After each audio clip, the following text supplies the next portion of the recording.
बिस्मिल्लाहिर्रहमानिर्रहीम, अस्सलाम वालेकुम। पाकिस्तान मॉर्निंग में आपको खुश आमदेद कहेंगे। मैं हूं आपकी मेज़बान ईशा अल-अदनान और मैं हूं मोहम्मद जुनैद हलीम। गुड मॉर्निंग, सुबह खैर। उम्मीद करते हैं और दुआ करते हैं कि आपकी सुबह खैरियत से गुजर रही हो। आज नाज़रीन सबसे पहले आपको बताते हैं खुशखबरी। क्रिकेट के दीवानों के लिए इंतजार की घड़ियां हो चुकी हैं खत्म, क्योंकि पाकिस्तान सुपर लीग यानी कि PSL के एक नए और तारीखी मरहले में दाखिल होने जा रहा है हमारा PSL। और एक वैसे भी इंटरनेशनल ब्रांड बन चुका है। 10 साल मुकम्मल हो गए और इस बार 11वां सीजन शुरू होने जा रहा है मार्च में। जी हाँ, IPL के बाद दुनिया की दूसरी बड़ी T20 लीग समझी जाने वाली PSL को आज 2 नई टीमें मिलने जा रही हैं, जिसके लिए जिनाह कन्वेंशन सेंटर इस्लामाबाद में टीमों की बोली का अमल होगा, यानी कि बिडिंग आज शुरू हो जाएगी। नीलामी के इस अमल में 10 बड़े ग्रुप्स दिलचस्पी ले रहे हैं। कामयाब बोली देने वाली 2 पार्टियां रावलपिंडी, हैदराबाद, फैसलाबाद, गिलगित, मुजफ्फराबाद और सियालकोट में से अपनी टीमों के नाम और शहर मुंतखब कर सकेंगी। तो जिस तरह से हम कह रहे हैं कि IPL के बाद, अब IPL के बाद नहीं, अब PSL दुनिया की सबसे बड़ी लीग साबित होगी। और ये सीजन है 11वां, जिसका इनकाद होगा 26 मार्च से 3 मई 2026। और आज का दिन नाज़रीन पाकिस्तान क्रिकेट की तारीख में एक अहम संग मील भी साबित होने जा रहा है और सबकी नज़रें उस पर जुड़ी हुई हैं। कौन कितने में कौन सी टीम को ख़रीदता है, ये सारी अपडेट्स आप तक पहुंचाएंगे। लेकिन अभी तक की जो पेशरफ्त है वो बहुत ही पॉजिटिव दिखाई दे रही है। ना सिर्फ मकामी बल्कि इंटरनेशनल जो इन्वेस्टर्स हैं उनकी दिलचस्पी, इंटरनेशनल प्लेयर्स का पाकिस्तान की लीग में शामिल होना और IPL को खैरबाद कहना, तो चीज़ें बदल रही हैं, हमारे हक में हो रही हैं। पाकिस्तान को भी अपनी क्रिकेट के ऊपर उसकी बेहतरी के लिए काम करना चाहिए। तो हमारी बेस्ट विशेज़ हैं इस इवेंट की कामयाब इनेकाद के लिए। लेकिन देखना ये होगा कि कौन सी टीम की बोली सबसे ज़्यादा लगती है और कौन सा प्लेयर सबसे महंगा बिकता है। और अभी तो ये बिडिंग का काम शुरू हुआ है और उसके बाद लगेंगी प्लेयर्स की बोलियाँ, उसके बाद लगेंगी टीम की बोलियाँ। तो हम भी देखते हैं कि आज का ये इवेंट कितना पुरजोश रहता है, कितनी शानदार होती है इसकी स्टार्ट। उसके बाद आ जाते हैं हम अपनी टॉप 5 स्टोरीज की जानिब। और आज हम अपने प्रोग्राम में सबसे पहले बात करेंगे सिंध और पंजाब में गैर मकामी मछलियों ने तबाही मचा दी है। WWF ने खदशा जाहिर किया है कि इन गैर मकामी मछलियों से मकामी इकोसिस्टम तबाह हो जाएगा, जिसको फौरी ना रोका गया तो बहुत ही नुकसान की वजह बन सकता है। इस पर भी माहिरीन की राय लेंगे। और फिर बात करेंगे श्रीलंका के खिलाफ T20 सीरीज का पहला टाकरा पाकिस्तान के नाम रहा है। आगाज किया है पाकिस्तान ने फातिहाना। आगे के लिए क्या हिकमत अमली होनी चाहिए, जीत का तसलसल जारी रहे, क्या मोमेंटम होना चाहिए, कोई तब्दीली ज़रूरी तो नहीं है, और किस तरह से पहला मैच हमने अपने नाम किया, इसका भी जायज़ा लेंगे। और उसके बाद बात करेंगे आज के प्रोग्राम के अंदर, आपको बताएंगे कि पाकिस्तान में गुज़श्ता 6 साल के दौरान लोगों की आमदन बढ़ी मगर मयार ज़िंदगी मज़ीद ख़राब हुआ।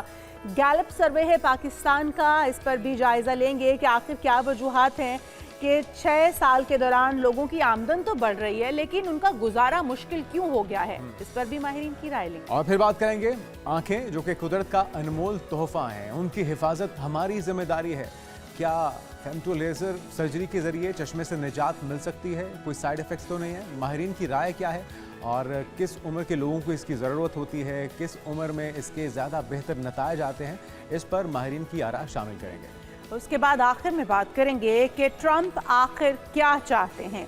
वेनेज़ुएला के बाद ट्रंप की नज़रें ग्रीनलैंड पर, व्हाइट हाउस का फौजी कार्रवाई का इंदिया। तो आखिर जो पीस मेकर का खिताब हासिल करने वाले डोनाल्ड ट्रंप या फिर उसके ख्वाहिशमंद डोनाल्ड ट्रंप आखिर इतनी जंगों को हवा क्यों दे रहे हैं और पूरी दुनिया का अमन सबूताज करने पर क्यों लगे हैं। इस पर भी माहिरीन की राय लेंगे कि आखिर वो क्या चाहते हैं। लेकिन सबसे पहले बात कर लेंगे कि सिंध और पंजाब के जो दरिया हैं वहाँ पर एक खामोश खतरा इस वक्त मंडला रहा है। माहौलियाती बहरान जन्म ले चुका है, जहाँ गैर मकामी हमलावर मछलियों ने आबी निज़ाम को शदीद नुकसान पहुंचाना शुरू कर दिया है।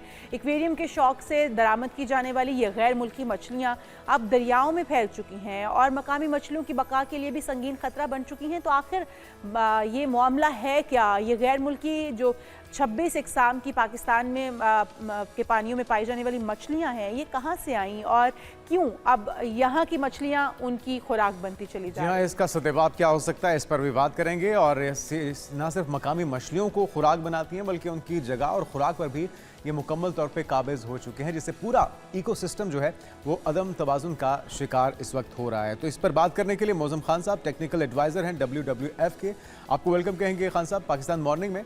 क्या ये नया मसला है या पहले से था, इसकी निशानदही अब हुई है, कौन इसे इंपोर्ट करता है और फिर यूँ समुद्री पानियों में इसको छोड़ दिया जाता है, और फिर ये इसकी निशानदेही हुई कैसे? ये किस तरह से पता लगा कि मकामी इकोसिस्टम के लिए इतनी तबाहकुन हो चुकी हैं ये गैर मकामी मछलियाँ? हाँ, शुक्रिया बहुत बहुत। ऐसा है कि ये कोई नया मसला नहीं है। पाकिस्तान की हदूद में सबसे पहले जो मछली इंट्रोड्यूस की थी, ये गई थी, उसको तकरीबन 100 साल हो गए हैं। 1925 में अंग्रेज़ों ने यहाँ पर ट्राउट को इंट्रोड्यूस किया था ताकि वो उनके शिकार के लिए उनकी अपने इलाके की मछली यहाँ मिल सके। तो ट्राउट का इंट्रोडक्शन से शुरू हुआ। ट्राउट चूँकि एक बहुत कीमती मछली है, 4000 रुपये किलो तक भी हो सकती है, लिहाजा उसके नेगेटिव इम्पैक्ट को आमतौर पर इग्नोर कर दिया जाता है या उस पर अटेंशन ली जाती है। लेकिन बहुत सारी मछलियाँ पाकिस्तान बनने के बाद से सिस्टम में डाली गई, कुछ डेलिबरेटली डाली गई और कुछ ऐसा है कि एक्वेरियम ट्रेड या एक्सीडेंटल भी केसेस मौजूद हैं।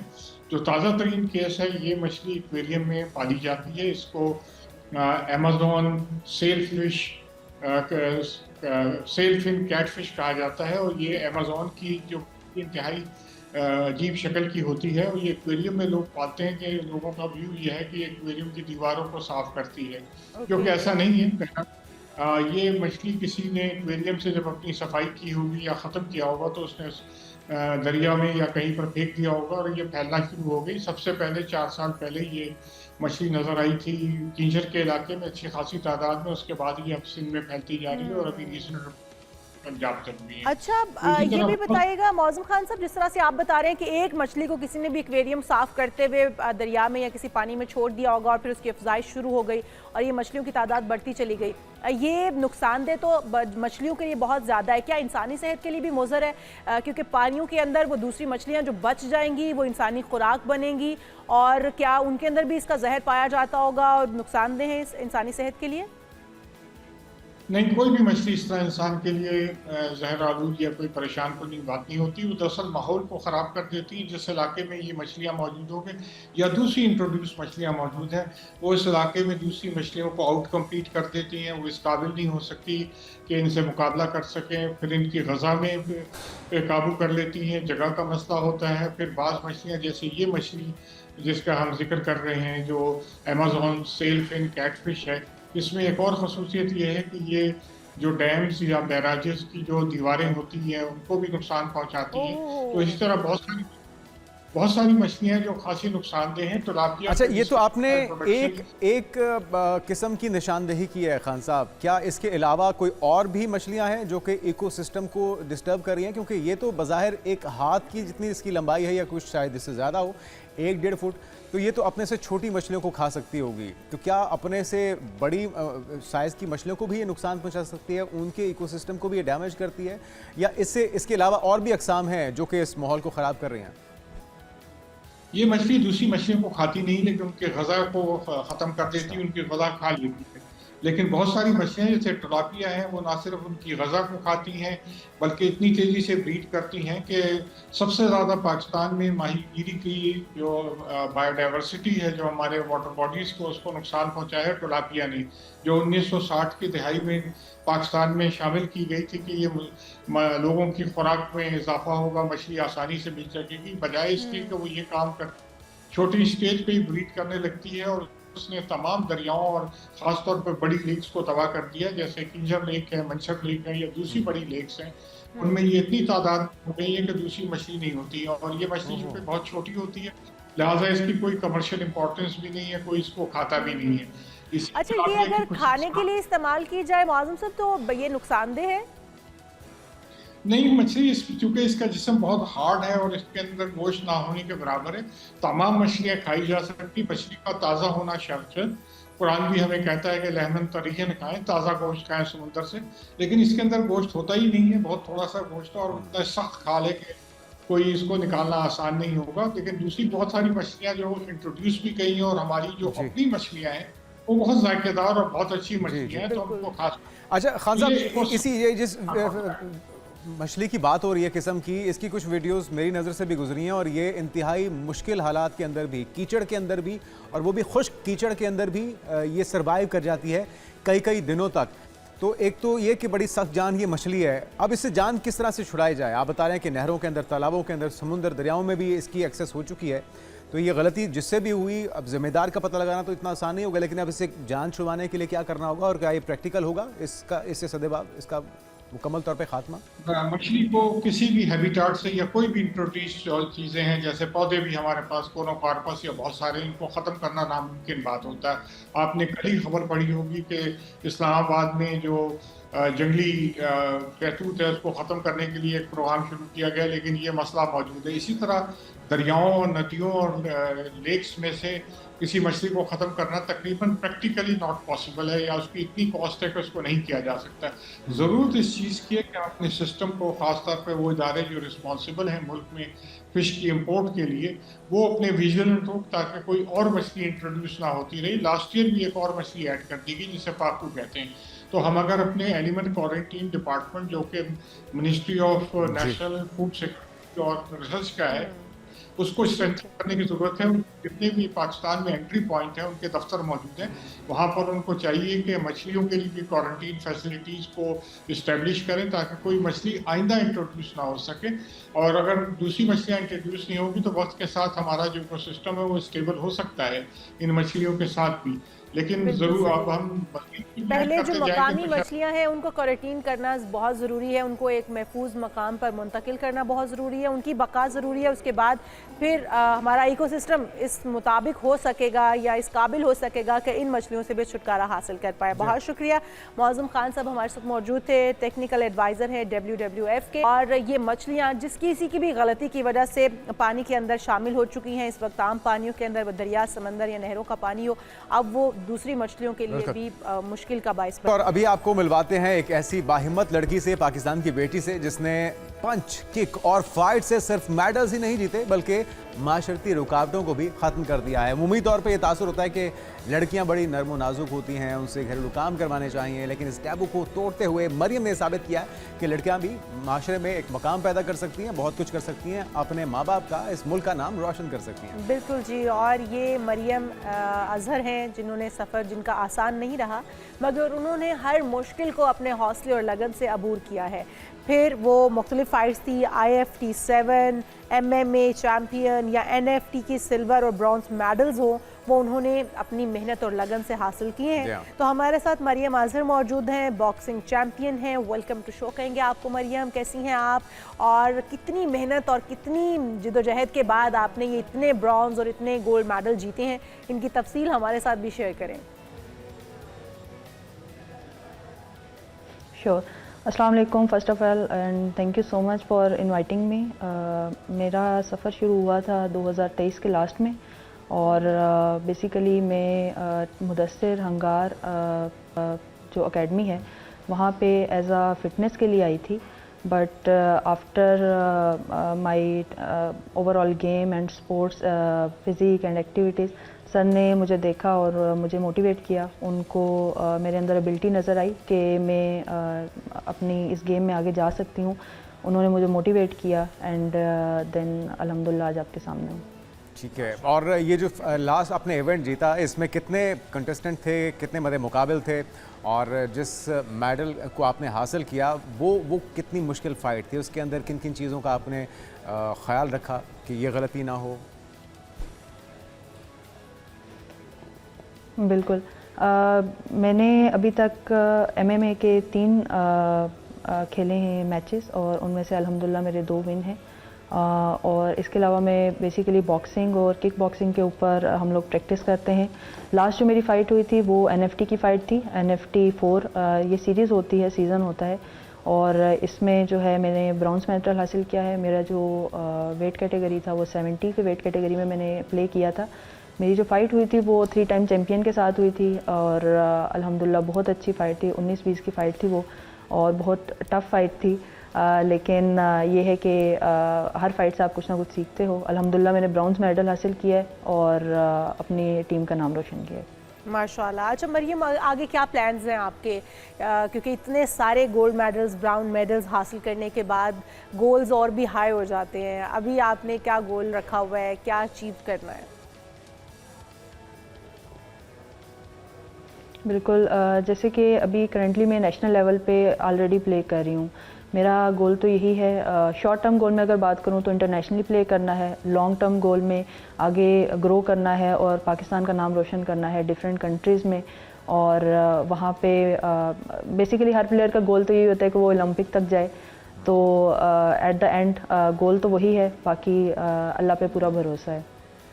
अच्छा मरियम, तैयारी कैसी होती है, कितनी टफ होती है? कोचेस जो हैं वो आप ये जिस तरह बताए थे एकेडमी में आप फिटनेस के लिए गई थी, लेकिन आपने वहाँ पे एनवायरनमेंट देखा और आपको भी किसी ने यकीनी तौर पे मोटिवेट किया होगा, तो कितनी प्रोफेशनल ट्रेनिंग है? इंटरनेशनल लेवल पे अगर आप जाती हैं, ओलंपिक लेवल पे इंशाल्लाह हमारी दुआएं आप जाएं वहाँ पर, तो उस लेवल की प्रिपरेशन आपकी यहाँ पर है, वसाइल हैं? वजारत खेल कितना सपोर्ट करती है? गवर्नमेंट की सपोर्ट कितनी होती है नेशनल इंटरनेशनल इवेंट्स में आपको जाने के लिए?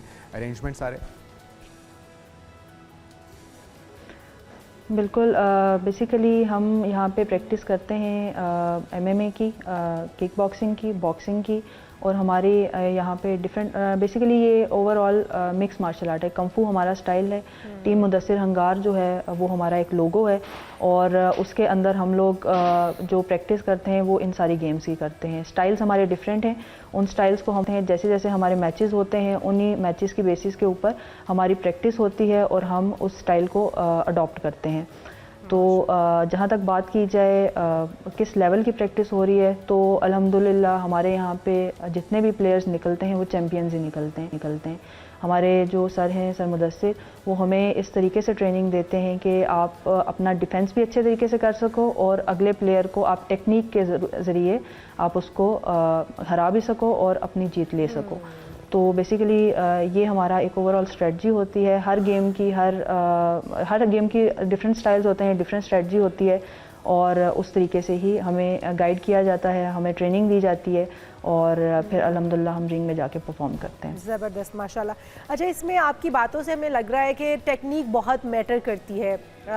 आने वाली जो बच्चियां हैं उनको क्या मैसेज देना चाहेंगी अगर वो किक बॉक्सिंग में आना चाहती हैं? क्या कुछ करना होगा, रूटीन क्या रखनी होगी, डाइट क्या रखनी होगी, और किस तरह से आप कौन सी स्ट्रेटजी अपनाती हैं या कौन से ट्रिक्स अपनाती हैं जिससे आप हमेशा गोल्ड मेडल या ब्राउन मेडल जीत जाती हैं? मेरा मैसेज तो हमेशा से लड़कियों के लिए, बल्कि लड़कों के लिए भी यही होता है। आजकल क्योंकि सोशल मीडिया का और मोबाइल का दौर है, तो लोग ज़्यादातर इसी में घुसे रहते हैं, ज़्यादातर सोशल एक्टिविटीज़ नहीं करते हैं। ये इनकी एक्टिविटीज़ में मोबाइल फ़ोन्स और यही चीज़ें आती हैं। फ़िज़िकल एक्टिविटी मेरा ख्याल है बहुत ज़रूरी है। आप अगर नहीं खेलना चाहते इतने बड़े लेवल तक, तो आप एटलीस्ट अपनी फ़िटनेस जो है वो साथ रखो। मैसेज तो मेरा यही होगा। बाकी ये है कि थोड़ा सा मैं उस साइड पे जाऊंगी कि अगर आप अपनी रूटीन को मैनेज करना चाहो तो आप कुछ भी कर सकते हो।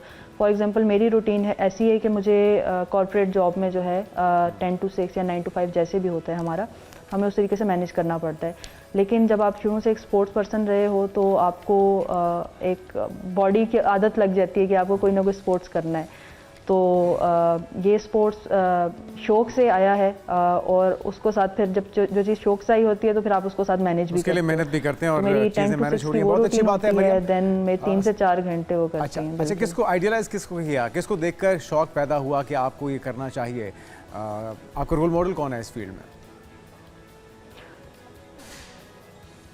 ओके, बेसिकली मैं जब आई थी तो मुझे बॉक्सिंग या किक बॉक्सिंग का कुछ खास पता नहीं था। मैंने जैसे पहले बताया मैं फ़िटनेस के लिए आई थी।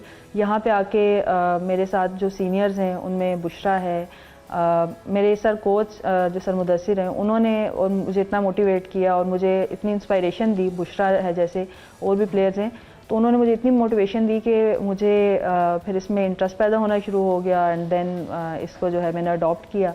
और बाकी भी हम प्लेयर्स को देखते रहते हैं, ज़ाहिर बात है हम इवेंट्स पे जाते हैं तो आपको उनको देख के काफ़ी इंस्पायरेशन भी मिलती है और काफ़ी कुछ आप सीखते भी हो। तो आई थिंक तो इसका मतलब ये हुआ कि किसी से इंस्पायर नहीं है, बल्कि मरियम की इंस्पिरेशन वो खुद ही है। वो खुद से इंस्पायर होकर और अब मज़ीद बेहतर अपने खेल को करते चली जाएंगी। बहुत शुक्रिया मरियम अज़हर हमारे साथ मौजूद थी, बॉक्सिंग चैम्पियन, और अल्लाह पाक आपको इसी तरह से मेहनत, आपकी लगन का फल देता रहे और आप इसी तरह से ब्रॉन्ज गोल्ड मेडल्स जीतती रहें। और खेल के मैदान का रुख करें तो एक जानिब पाकिस्तान क्रिकेट टीम ने शानदार बॉलिंग और जिम्मेदाराना बैटिंग की बदौलत 3 T20 मैचेस की सीरीज़ के पहले मैच में श्रीलंका को 6 विकेटों से शिकस्त देकर सीरीज़ में 1-0 की बढ़तरी हासिल कर ली है। तो जहां पाकिस्तान 129 रन का हदफ उन्होंने दिया था, वहीं पर उन्होंने 4 जो ओवर हैं उनमें 17 विकेटों के नुकसान पर वो हासिल भी कर लिया टारगेट। 17वें ओवर में नुकसान को पूरा कर लिया और इस मैच में पाकिस्तानी बॉलर्स ने मेज़बान टीम को 128 रन तक महदूद भी किए रखा है। तो आगाज़ हुआ है फातिहाना, उम्मीद करते हैं कि तसलसल जारी रहे। हमारे साथ मौजूद हैं हमाद सिद्दीकी साहब, स्पोर्ट्स जर्नलिस्ट। आपको वेलकम कहेंगे हमाद भाई पाकिस्तान मॉर्निंग में। आज बहुत से अहम इवेंट्स होने जा रहे हैं PSL पर बाद में बात करेंगे। पहले जो हमने श्रीलंका के खिलाफ फातिहाना आगाज़ किया, स्ट्रेटजी यही रहनी चाहिए, हमने ज़्यादा अच्छा खेला या श्रीलंका ने बुरा खेला, किसको जीत का सेहरा जाता है पहले मैच में? थैंक यू जुनैद, बहुत बहुत शुक्रिया। समराइज आपने खुद ही कर दिया कि हमने ज्यादा अच्छा खेला या उन्होंने बहुत बुरा खेला। जाहिर है मैच है, कोई खेलेगा कोई जीतेगा, जो अच्छा खेलेगा वही जीतेगा। Fortunately for Pakistan T20 world cup से पहले आपको तमाम मैचेस जो है वो श्रीलंका में खेलने को मिल रहे हैं। पहले से प्रिपरेशन हो रही है और ऑन हाई नोट अपने विनिंग नोट पे मैच इस सीरीज का आगाज किया। श्रीलंका को श्रीलंका में शिकल देना तो एक अच्छा। सबसे पहले बात करें T20 में उनके डग आउट में अगर आप देखें ना तो उनके जो कोच हैं वो सनत जयसूर्या, बॉलिंग कोच लसित मलिंगा, जो इस शॉर्टर फॉर्मेट के लिए सबसे ब्रूटल ऐसे क्या मैच विनर थे, उनकी टीम को जब आप पे रिस्ट्रिक्ट कर देते हैं, 128 पूरे 20 ओवर्स भी नहीं खेलने देते, तो आपको अपनी बॉलिंग को क्रेडिट देना पड़ेगा, जिसमें सलमान मिर्जा बॉलर जबरदस्त और फिर Abrar Ahmed the mystery spinner, उनको वो पिक नहीं कर। मुझे ये सरप्राइज कि श्रीलंकन जो कि स्पिनर्स को ही खेलते हैं वो अबरार को कैसे नहीं पिक करता। हाँ, फास्ट बॉलर्स के अगेंस्ट आप स्ट्रगल कर सकते हैं, लेकिन क्रेडिट देना पड़ेगा अबरार को। शादाब खान शोल्डर इंजरी के बाद वापस आते हैं, इंडिया में बिग बैश लीग खेलते हैं, फिर इस सीरीज में उनको इंडक्ट किया जाता है। तो कल उनकी परफॉर्मेंस मुझे एज ए लेग स्पिनर में ज्यादा इंप्रेस हुआ, क्योंकि इससे पहले जब भी वो खेलते थे तो मैं उससे लेग स्पिन बॉलिंग से कभी भी इंप्रेस नहीं हुआ था, क्योंकि वो बड़ी वेवर्ड बॉलिंग लाइन और लेंथ पे करते थे। कल बहुत एक अच्छी नपी तुली जिसको कहते हैं ना, जहां बैट्समैन के पास मार्जिन ना हो शॉट खेलने का, उनकी गुगली भी हो रही थी, भी थे, उनकी लेग स्पिन भी हो रही थी, तो एक अच्छा कंप्लीट पैकेज नजर। हमें पता है कि फील्डर वो गन फील्डर हैं, बैटिंग में बड़ा अच्छा एंड में फील्ड करते, तो पाकिस्तान ने बहुत अच्छा रिस्ट्रिक्ट किया। लेकिन जब पाकिस्तान चेस करने गया, ठीक है, आपका आगाज इतना अच्छा मिल गया, आपको 59 रन पहले 6 ओवर में ओपनर ने बहुत अच्छा आगाज दे दिया। अब आपको 9 विकेटों की कामयाबी या 8 विकेटों की कामयाबी और फिर ये 5 विकेट डिफरेंस आ जाता है, तो कॉम्प्रिहेंसिव विकेट तो अपर हैंड है ना, तो दूसरी को ये आप साइकोलॉजिकल डेंट उसको देते, हम आसानी मैच जीत गए हैं, तुम करीब भी नहीं आए, दूसरी टीम हमारे करीब भी नहीं आई। खैर एनीवेज विक्ट्री विक्ट्री तो विक्ट्री है। हमाद भाई, बात हो रही थी कि बाबर नहीं, शाहीन नहीं, हारिस नहीं, बड़े प्लेयर्स को, रिजवान नहीं, बड़े प्लेयर्स को साइड पे रखते हुए नए प्लेयर्स को आजमाया गया और बड़ी तनकीद भी हो रही थी कि क्या इनके बगैर वहां जाके हम क्या करेंगे, और श्रीलंका ने एक अच्छी टीम है, लेकिन समझते हैं कि नए बच्चों ने वो कर दिखाया और इन प्लेयर्स के बगैर भी टीम जो है वो काम कर सकती है, टीम परफॉर्म कर सकती है। गो कि जिस तरह आप भी कह रहे हैं कि बैटिंग लाइन उस तरह से नहीं हमारी रही मुतासर कुन, लेकिन हमारी बॉलिंग बहुत अच्छी रही, तो समझते हैं कि इनके बगैर भी टीम बन सकती है। देखिए यंगस्टर्स हमें नजर आ रहे हैं, लेकिन ये क्रिकेट बड़े अरसे से डोमेस्टिक और बाकी A लेवल्स की क्रिकेट सारी सब की खेल रहे हैं। पाकिस्तान A2 शाइन टूर कर रहे हैं, तो इंटरनेशनल क्रिकेट का एक्सप्लोर, हाँ, जो इस तरह के मेगा इवेंट्स से पहले इस तरह की सीरीज, इनके लिए मैं कहूँगा कॉन्फिडेंस बूस्टर होगा। जहां तक आपने बात की कि पाकिस्तान के बड़े नाम नहीं है, तो शाहीन शाह अफरीदी इंजर्ड हो गए एक दफा फिर, और उनकी वो नी का मसला हो गया जो पहले भी, जिसकी वजह से वो साइडलाइन हुए थे। अब दोबारा वो रिकवर होके क्या वापस आ पाएंगे, नहीं पाएंगे, और वापस आकर उनकी वो पेस होगी, क्योंकि वो अपनी नी को बचा रहे होंगे, जोर पूरा नहीं लगाएंगे। तो शाहीन शाह अफरीदी को बेखल से हम ना कंसिडर करें। उनके अलावा बहुत सारे ऑप्शन हैं, फास्ट बॉलिंग का हमें कभी भी कोई इशू नहीं रहा। नसीम शाह हैं, मैं अब्बास आफरीदी को बहुत बैक करता हूँ। मुझे नहीं पता कि क्यों नहीं पाकिस्तान उसको अभी भी अपने प्रोसेस में लेकर आ रहा कि उसको कंसिस्टेंटली लेकर चले, क्योंकि वो बहुत अच्छा एक इंटेलिजेंट बॉलर है। बॉलर जो अपना ब्रेन यूज करेगा, मैं उसको बहुत ज्यादा हाईली रेट। हाँ, T20 में स्लॉग हो रहा होता है, आपको चौके छक्के लग जाते हैं, लेकिन उसके बावजूद आउटफॉक्स करना, आपको ट्राई करते हुए नजर आना बॉलर का कि वो फिर भी ट्राई कर रहा है कि किस तरह रन्स को भी रोके और विकेट भी हासिल करे, तो मैं अब्बास आफरीदी को बहुत हाईली रेट करता हूँ। लेकिन पाकिस्तान की इस बॉलिंग लाइनअप की और फिर बाबर आजम की आपने बात की, रिजवान को तो कंसिडर नहीं करे, ये तो बहुत सारी स्टेटमेंट में आ गया। हाँ, Babar Azam big bash league में बाबर आजम जो खेल रहे हैं, वहां पे भी उनपे ये क्रिटिसिज्म हो रहा है कि वो जो T20 का अंदाज है वो नहीं खेल पा रहे। वो अपना ही एक जो उनका अंदाज बना हुआ है वो उसी हिसाब से खेलते हैं। स्ट्राइक रेट का इशू आ रहा है उनके ऊपर, क्या पाकिस्तान को अभी भी उनकी जरूरत है? अगर बाबर आजम को लेकर आएंगे तो कहाँ लेकर आएंगे? टॉप ऑर्डर पे लेकर आएंगे? बिग बैश लीग में भी वो पाकिस्तान ने एस्टेब्लिश कर लिया ओपनिंग स्लॉट, क्योंकि साहिबजादा फरहान और साइम अयूब करें। मुझे एक इशू है कि फखर जमान जाया होते हुए नजर आ रहे हैं 5वें नंबर पे, वो उनका नंबर नहीं है। उनको अगर आपने बैटिंग करानी में बैटिंग करानी है जहां वो सर्कल के ऊपर से अपने फ्रीली शॉट खेल सके।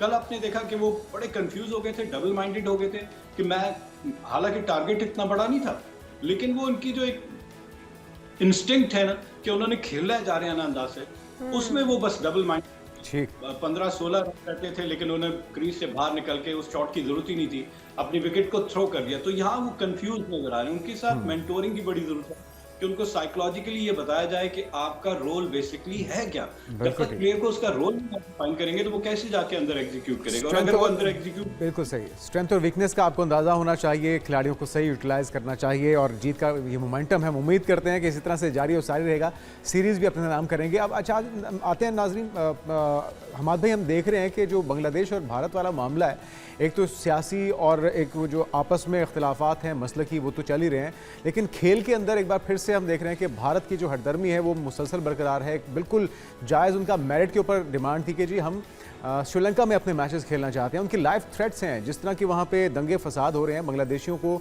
उनका नाम सुनना पसंद नहीं कर रहे। शाहरुख खान की टीम के अंदर उनके जो खिलाड़ी थे मुस्तफिजुर रहमान, उस पर इतना वाबेला खड़ा किया कि उनको निकालना पड़ गया। तो अब ऐसे में सिर्फ मैनामानों की रट अगर बरकरार रखते हैं जैसा, तो आपको नहीं लगता कि वो खुद अपने जो क्रेडिबिलिटी है उसको भी दाव पर लगा रहे हैं? उनके लिए एक बड़ा चैलेंज भी हो जाएगा प्रोटेक्शन देना इस माहौल में बांग्लादेशी प्लेयर्स को। तो अब ये इशू किस तरह से रिजॉल्व होता दिखाई दे रहा है, क्योंकि बांग्लादेश तो डट गया है, वो कहते हैं कि हम इन हालात में आके भारत खेलने के लिए तैयार नहीं है। तो ये पाकिस्तान का पहले एक इशू था, हैंडशेक, और फिर बहुत सारी ट्रॉफी की कंट्रोवर्सी। मैं तो कहता हूँ ये बहुत अच्छा हो रहा है कि भारत एक्सपोज होते जा रहा है। पाकिस्तान के बाद अब बांग्लादेश के साथ ये टेंशन नजर आ रही है, और बिल्कुल अपने सही स्टैंड पे खड़े हुए बांग्लादेश, क्योंकि कॉन्ट्रैक्ट साइन किया था मुस्तफिजुर रहमान का केकेआर ने, कोलकाता नाइट राइडर्स ने, इंडियन प्रीमियर लीग के लिए। साइन करने के बाद बैकआउट करना, बहुत सारी ऑब्लिगेशंस हैं, लीगल ऑब्लिगेशंस हैं, और इसको बांग्लादेश को आईसीसी के अंदर बहुत अच्छा, मैं कहूँगा कि लीगली बड़ी स्ट्रॉन्ग नोट पे उसको इस केस को लड़ना चाहिए। और मेरे ख्याल से जो अगर मेरिट पे बात की जाए तो फिर तो बांग्लादेश को उनका हक मिलना चाहिए। अदरवाइज हमें पता है कि आईसीसी क्या है, एक डमी है।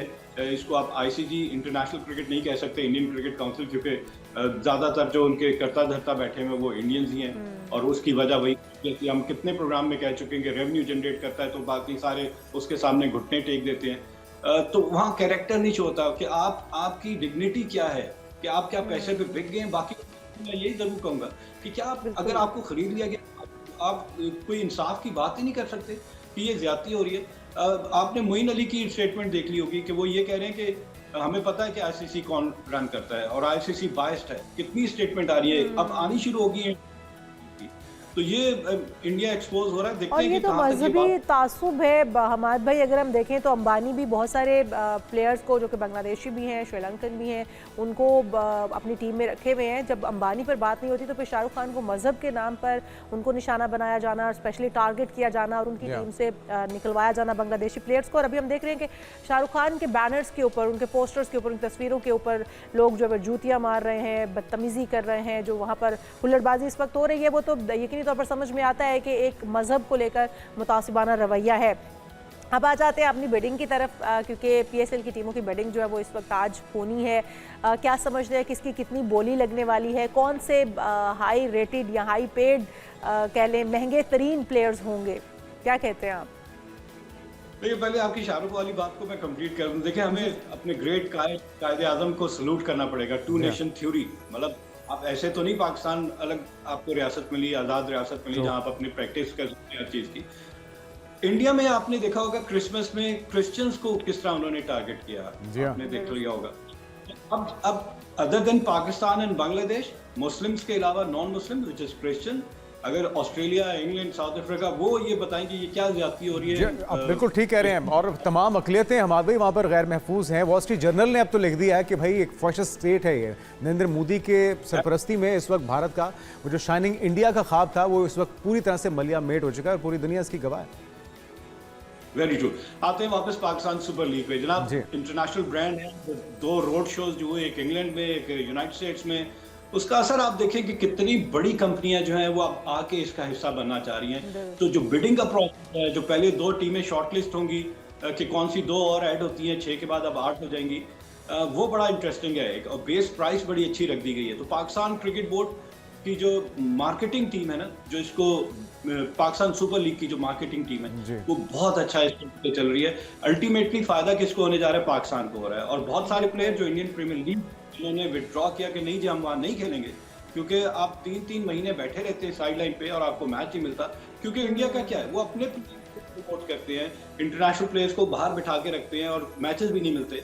तो अब इन्होंने फैसला करना शुरू किया। देखिए ये वक्त के साथ साथ आपको चेंजेस नजर आती है। अब इंटरनेशनल प्लेयर्स जो हैं वो ये फैसला करें कि हमें वहां जाके खाली बैठना है या पाकिस्तान सुपर लीग खेल के अपनी गेम को इम्प्रूव करना है। मुख्तलिफ कंडीशन में जब आप लीग खेलते हैं तो उन कंडीशन से यूज्ड हो जाते हैं, फायदा फिर आपको होता है। और भारत फायदे के बजाय नुकसान उठा रहा है, अपने पांव पर खुद ही कुल्हाड़ी मारने के मुतरादिफ इस वक्त हरकत कर रहा है। अली तरीन को क्या समझते हैं, टीम मिलेगी नहीं मिलेगी? क्योंकि मुल्तान सुल्तान को तो उन्होंने खैर बात कह दिया था। देखिए अली तरीन के लिए मैं हमेशा से भी कहता हूँ, अनोखा लाडला खिलन को मांगे था। देखिए इमेच्योर, और जब आपने क्रिकेट बोर्ड से इतने इख्तिलाफात कर लिए तो कैसे क्रिकेट बोर्ड ये होने देगा कि आपको दोबारा टीम मिल जाए? मेरा तो नहीं ख्याल कि क्रिकेट ये होने नहीं देगा कि इनको टीम दोबारा मिले। हाँ, वो इसके बावजूद अगर बहुत ज्यादा प्राइस से कोई टीम उठा लेते हैं तो वो उनकी किस्मत है। अच्छा, टीम्स और कौन कौन सी रही हैं? क्या ये नाम अनाउंस हो चुके या भी अंदाजे लग रहे हैं कुछ घंटे को और इंतजार करना होगा? वो दोनों नई टीम्स कहाँ की हैं? बहुत सारे नाम हैं जी, रावलपिंडी भी है, फैसलाबाद भी है, सियालकोट भी है। देखते हैं कौन सी टीम आती है। मुल्तान सुल्तान तो पाकिस्तान क्रिकेट बोर्ड खुद मैनेज करेगा, जिसमें बहुत सारे नाम है। सलमान अली आगा का भी नाम है as a captain, Mike Hesson उसको एज कोच, क्योंकि वो पहले ये दोनों इस्लामाबाद यूनाइटेड में थे। जो नई टीम है, अब देखते हैं कौन कौन सी टीम इसमें इंडक्ट होती हैं। वही प्राइसेस की बात है, जो ज्यादा बोली देगी जिस शहर की टीम वही पिक होगी। अच्छा है, पाकिस्तान एक हेल्दी कंपटीशन नजर आ रहा है पाकिस्तान क्रिकेट के लिए, ग्रो करती हुई नजर आ रही पाकिस्तान क्रिकेट के इंटरनेशनल स्टैंडर्ड पे, इंटरनेशनल अरीना में। अब 6 से 8 होगी और जिस दिन ये 10 हो जाएंगी आपको एक बड़ी मेगा इवेंट नजर आएगा ये इंटरनेशनल क्रिकेट।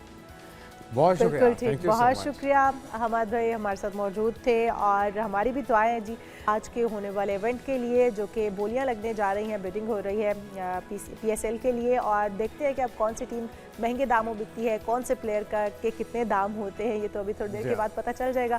हम आपके साथ एक खबर शेयर करेंगे कि जनरल अस्पताल ICU में ज़ेर इलाज तालिबा फातिमा की हालत में नुमाया बेहतरी देखने को मिली है।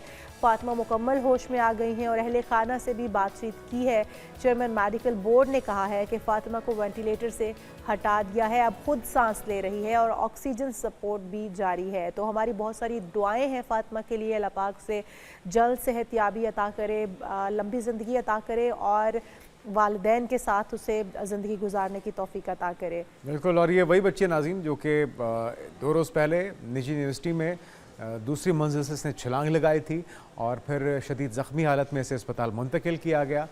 ये जहनी दबाव था, तालीमी दबाव था, फ़ीस का मामला था या कोई और मामला था, कोई इमोशनल उसके मामला थे, जो भी मामला था, अपने बच्चों के ऊपर नज़र रखिए, उनके साथ कम्युनिकेट कीजिए, उनसे बात कीजिए। असातिज़ा की भी जिम्मेदारी है, यूनिवर्सिटी इंतज़ामिया की भी जिम्मेदारी है, और सिर्फ स्पेसिफिक यूनिवर्सिटी का मामला नहीं है, पूरी जितनी भी पाकिस्तान के दरसगाहें हैं, तालीमी इदारे हैं, उन सबको अपने बच्चों की बेहतर और मौसर ग्रूमिंग के लिए, उनकी तरबियत के लिए भी निज़ाम बनाना चाहिए। जिस तरह से हम गुज़िश्ता रोज़ भी इशाल बात कर रहे थे, DC चित्राल की तरफ से बड़ा अच्छा इनिशिएटिव दिया गया, तो इस तरह की चीज़ें वालिदैन को भी करनी चाहिए, असातिज़ा को भी करनी चाहिए, ताकि बच्चे इस जो एक टेक्नोलॉजी का दौर है, सोशल मीडिया का दौर है, कहीं और गौते खाते हुए किसी और डायरेक्शन में ना निकल जाए। क्योंकि बच्चों को अखलाकियात की तालीम देना बहुत ज़रूरी है, उनकी तरबियत साजी, शख्सियत साजी, किरदार साजी बहुत ज़रूरी है। और वो असातिज़ा की तो ज़िम्मेदारी है कि अपने इंस्टीट्यूट के अंदर, अपने स्कूल कॉलेज यूनिवर्सिटीज़ के अंदर इसको निसाब का हिस्सा बनाइए। बच्चों को बताइए कि अगर कहीं पर कोई फेलियर आ गया है, कहीं पर हार आ गई है, तो उसको एक्सेप्ट कैसे करना है और उसके बाद फिर सर उठाकर जीना कैसे है। ये वो चीज़ें हैं जो कि आप रसूल पाक सल्लल्लाहु अलैहि वसल्लम की ज़िंदगी, उनकी सुन्नत, उनकी हदीस से हमें मिलती है, तो फिर अगर आप बच्चों को इस तरफ लाएंगे और बच्चों को इस चीज़ की तालीम देंगे तो बच्चे कभी भी बेरारवी का शिकार नहीं होंगे, अपनी जान की बाजी हारने की तरफ नहीं जाएंगे। और पेरेंट्स को इस वक्त दोस्त बनने की ज़रूरत है, बजाय इसके पेरेंट्स बन के स्ट्रिक्ट हो जाएं और बच्चों का उन तक राब्ता ही ना रह पाए, बच्चे अपने दिल की बात उनसे ना कर पाएँ, अपने तहफ़्फ़ुज़ात शेयर ना कर पाएँ। तो इसलिए ज़रूरी है कि पेरेंट्स भी बच्चों के दोस्त बन जाएँ और असातिज़ा भी बच्चों के दोस्त बन जाएँ। बिल्कुल, आगे बढ़ते हैं नाज़रीन और कुछ बात कर लेते हैं लाहौर कैनाल की। और बहुत ही ज़बरदस्त इकदाम, जो जिंदा दिलों का शहर है वहाँ पे इतने ज़बरदस्त इकदाम हो रहे हैं। एक तो गुज़श्ता रोज़ हमने बताया था कि चार्जिंग पोर्ट्स हैं वो 30 मुख्तलिफ मकामात पर लगाए गए हैं। ये जो आप खुदाई का काम देख रहे हैं जनाब, ये अब फ्लोटिंग रेस्टोरेंट है जो कि लाहौर के बीचों बीच बनेगा और लाहौर के हुस्न को मज़ीद चार चांद लगा गया और उसमें मज़ीद कई गुना इजाफा करने जा रहे हैं। जी हाँ, लाहौर के किनाल के किनारे शहर के पहले फ्लोटिंग रेस्टोरेंट के मंसूबे पर बाज़ाब्ता तौर पर तामीराती काम का आगाज़ कर दिया गया है, जो लाहौर के शहरियों और सयाहों के लिए भी खुशाइंद खबर है। तो इस हवाले से हम जान लेंगे राना वहीद से। राना वहीद, बताइएगा अब तक कितना काम हो चुका और जल्लो के मकाम पर बताया जा रहा है किनाल पर ये मौजूद होगा रेस्टोरेंट, तो क्या ये रेस्टोरेंट तैर के आगे पीछे भी जाएगा या फिर एक जगह फिक्स रहेगा? जी बिल्कुल, मैं इस वक्त मौजूद हूँ, ये जल्लो का मुकाम है। यहाँ पे जो है पंजाब हुकूमत की जानिब से एक मंसूबा प्रपोज़ किया गया था जो PHA को, और जिसको नाम दिया गया था फ्लोटिंग रेस्टोरेंट। ये किनाल के अंदर जो है फ्लोट जो है वो बनेगा और इसके लिए अगर देखा जाए तो जो काम है यहाँ पे वो शुरू हो चुका है बाज़ाब्ता तौर पर। और इसमें ये जो मंसूबा है फ्लोटिंग रेस्टोरेंट का, चूँकि जल्लो के पास एक तफरीही मुकाम भी बनाया गया था किनाल के ऊपर, उसके साथ जो है नहर की गहराई जो है मज़ीद उसमें इजाफा किया जाएगा। तकरीबन ये 14 फीट के ऊपर जो है नहर को गहरा किया जाएगा, खुदाई की जाएगी। और इसी तरह मैं आपको यहाँ पे दिखाऊँ कि यही वो मंसूबा है जहाँ पे ये काम इस वक्त जारी है। ये वही खुदाई है जो नहर की आम रूटीन की, जो नहर जितनी गहरी है उससे मज़ीद जो है वो 7 फुट मज़ीद जो है उसको गहरा किया जाएगा। तो ये यहाँ पे काम जो है वो जारी है। जो PHA के जो DG हैं राजा मंसूर अहमद, उनसे मेरी बात हुई है। उनका ये कहना है कि ये मंसूबा जो है उनका जो इरादा है इसको जून तक मुकम्मल करने का है। तकरीबन ये 6 माह का मंसूबा है। तो इसमें अगर देखा जाए तो तकरीबन जो है वो 4.25 अरब रुपया जो है वो लागत आएगी। और इसके लिए अगर देखा जाए तो इसके अंदर जो नशिस्तें होंगी बैठने के लिए, तकरीबन एक वक्त के अंदर जो है 80 से 100 लोग जो है वो खा सकेंगे। तो ये 3 मंजिला होगा। आप उससे अंदाज़ा लगा लें कि तकरीबन 250 की कैपेसिटी होगी इस फ्लोटिंग रेस्टोरेंट की, जहाँ पे लोग जो है बैठकर अपना वो एंजॉय भी कर सकेंगे। चूँकि पंजाब के अंदर ये पहला मंसूबा है। आपने सुना होगा कि कराची के अंदर एक फ्लोटिंग रेस्टोरेंट 2 दरिया के अंदर मौजूद है, लेकिन यहाँ पे जो है लाहौर में और दीगर जो मुज़ाफ़ाती इलाके हैं पंजाब की अगर बात की जाए तो लाहौर में पहला किनाल के ऊपर मंसूबा होगा जो कि पानी में बैठकर लोग जो है वो खाना एंजॉय करेंगे। तो ये यहाँ पे अगर देखा जाए तो इसकी जो क्वालिटी इंश्योरेंस है जो इसको देख रही है वो नेस्पाक जो है कंसल्टिंग फर्म है वो इसको देख रही है पंजाब हुकूमत की, और जो काम करवा रहा है वो PHA करवा रहा है। तो अब देखना ये है कि क्या जो 6 माह का वक्त दिया गया है इसमें PHA कंप्लीट करवा पाता है। जून तक का टाइम है, क्योंकि अब जो है नहर बंदी भी की गई है इसके लिए, और आमतौर पे इन दिनों में होती भी है क्योंकि बल सवाई होती है। तो बल के साथ साथ जो है इस मंसूबे के ऊपर भी जो है वो काम बड़ी तेज़ी के साथ जो है वो जारी है। तो अब इसकी गहराई जब होगी तो यकीनन जो पानी यहाँ से जब बिल्कुल, बहुत शुक्रिया राना वहीद, इस हवाले से आप हमें अपडेट कर रहे थे। और बहुत जल्द लाहौर के शहरी इससे महसूस हो पाएंगे, बल्कि जो टूरिस्ट होंगे वो भी इससे महसूस हो पाएंगे कि अब फ्लोटिंग जो रेस्टोरेंट होगा उसमें आप खाना एंजॉय कर पाएंगे। आगे बढ़ते हैं बिल्कुल, और कुछ बात हो जाए हमारी ज़मीन की। और आज इसकी गर्दिश का आलमी दिन मनाया जा रहा है नाज़रीन, जिसका मकसद ये है कि ज़मीन की हरकत और इसकी हमारी रोज़मर्रा ज़िंदगी पर असरात से मुतल्लिक अवाम को शऊर उजागर किया जा सके। जी हाँ, तर्जुमान स्पार्को के मुताबिक 8 जनवरी 1951 को फ्रांसीसी साइंसदान लियोनन फोको ने पेंडुलम के जरिए ज़मीन की गर्दिश का अमली और बराह रास्त सबूत पेश किया था कि ज़मीन गर्दिश कर रही है, जिसे साइंसी दुनिया में एक तारीखी संगे मील के तौर पर एक्सेप्ट किया गया। इस तजर्बे ने ज़मीन की गर्दिश को महज एक नज़रिया नहीं बल्कि एक काबिल मुशाहिदा हकीकत साबित कर दिया है। तो स्पार्को के मुताबिक ज़मीन की मुसलसल जो गर्दिश है वो दिन रात के निज़ाम की बुनियादी वजह है, जबकि 24 घंटे के दिन का तस्वुर भी इसी गर्दिश से जुड़ा हुआ है। तो जनाब, आज इसका इंटरनेशनल डे मनाया जा रहा है। बिल्कुल, और ज़मीन की गर्दिश न सिर्फ वक्त के तयन में अहम किरदार अदा करती है बल्कि मौसमों की तब्दीली, हवाओं के रुख और समुद्री धाराओं में और मजमूई माहौलियाती निज़ाम पर भी इसके गहरे असरात होते हैं। तो इसीलिए इस ज़मीन की गर्दिश का आलमी दिन हमें ये समझने का मौका देता है कि हमारा सयारा किस तरह से हरकत में रहकर ज़िंदगी के तवाज़ुन को बरकरार रखता है, और ये सब कुछ अल्लाह ताला के हुक्म से ही मुमकिन हो। साइंसदानों ने जो बहुत बाद में रिसर्च की है और पता लगाया है, कुरान में वो बहुत पहले बता दिया गया था, और बेशक इस निज़ाम हस्ती को चलाने वाला वही खुदा है। अब कुछ बात हो जाए महंगाई की, वो महंगाई जिसका सामना हमें, आपको, हम सबको मजमूई तौर पे हो रहा है, और पाकिस्तान में महंगाई ने मईशत में एक तल्ख हकीकत के तौर पे हकीकत को बेनकाब किया है। गैलप पाकिस्तान की ताज़ा जो तजियाती रिपोर्ट है, इसके मुताबिक गुज़श्ता 6 बरसों के दौरान पाकिस्तानी घरानों की आमदन रुपए की सूरत में नुमाया तौर पर बढ़ी है, मगर फिर सवाल यही है कि अफरात ज़र ने इस इजाफे की हकीकी कदर को तकरीबन ख़त्म कर दिया है, और हमारा जो मयार ज़िंदगी है उसमें कोई बेहतरी क्यों नहीं हो पा रही। बिल्कुल, और पाकिस्तान ब्यूरो ऑफ स्टैटिस्टिक्स के हाउस होल्ड के मुताबिक ये सर्वे जो बताता है, ये दादोशुमार हैं 2024 से 2025 के, और कौमी सतह पर घरेलू आमदन में तकरीबन 98% इजाफा हुआ है। अच्छा, ये रुपए की सूरत में इजाफा हुआ है, अगर 10 रुपये 20 रुपये इजाफा हुआ है तो क्या ही वो किसी की ज़िंदगी पर असरअंदाज होगा। बिलाल गिलानी साहब हमारे साथ मौजूद हैं, एग्जीक्यूटिव डायरेक्टर हैं गैलप सर्वे पाकिस्तान।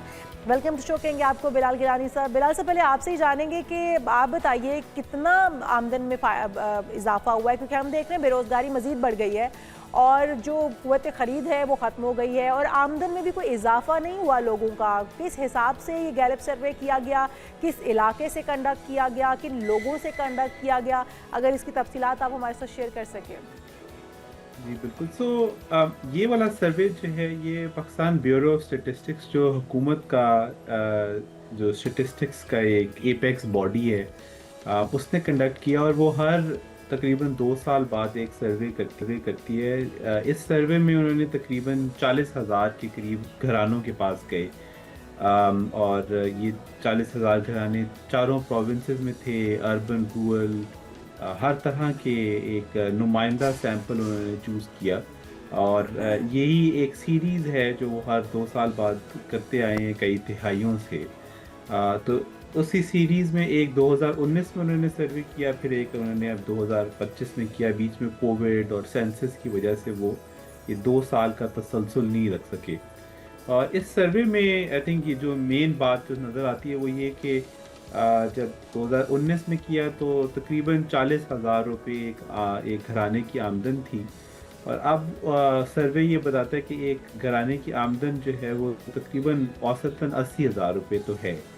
मगर अगर आप जो महंगाई का जो बहरान देखें 2019 से लेके 2025 में, तो उसी इदारे पाकिस्तान ब्यूरो स्टैटिस्टिक्स का ही जो इन्फ्लेशन का डेटा आप देखें तो उससे ये मालूम होता है कि वो जो 80,000 रुपये आज कमा रहा है, उससे वो क्या चीज़ें ख़रीद सकता है। तो जो उन्हीं का डेटा ये बताता है कि 2019 से भी कम चीज़ें उस 80,000 रुपये की आमदन से ख़रीदी जा सकती हैं, क्योंकि तकरीबन 3 गुना हर चीज़ की कीमत जो है वो 3 गुना बढ़ी, मगर जो आमदन है उसमें इजाफा जो है वो उस 3 गुना के हिसाब से नहीं हुआ। तो जब गंदम ख़रीदने जाते हैं तो 2019 की सतह से सिग्निफिकेंटली ज़्यादा है, आमदन में तो इजाफा सिर्फ डबल ही हुआ है। जब आप टमाटर और जब आप किराया देने जाते हैं, जब आप ट्रांसपोर्ट देने जाते हैं, जब आप यूनिवर्सिटी का बिल देने जाते हैं, तो एक सिग्निफिकेंट आपकी रुपए की कदर में बतदरीज कमी आई है डॉलर की बस।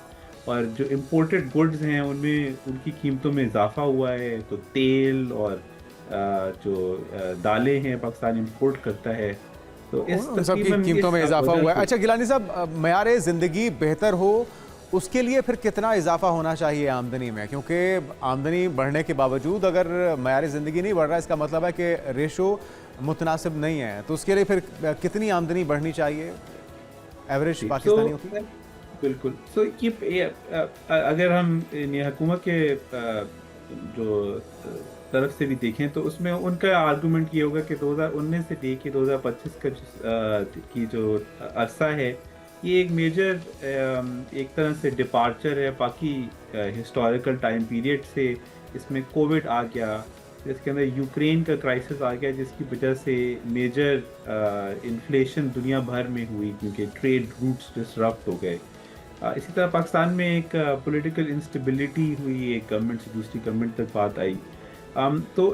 जो मेन जो आपका सवाल है, आई थिंक जो अगर तरक्की होनी है या आम इंसान को कोई फ़ायदा महसूस हो कि उसकी आमदन में कोई वाकई इजाफे का कोई फ़ायदा भी हुआ है, तो उसका मतलब ये है कि जो अफरात ज़र है उससे सिग्निफिकेंटली ज़्यादा उसकी आमदन में इजाफा हो।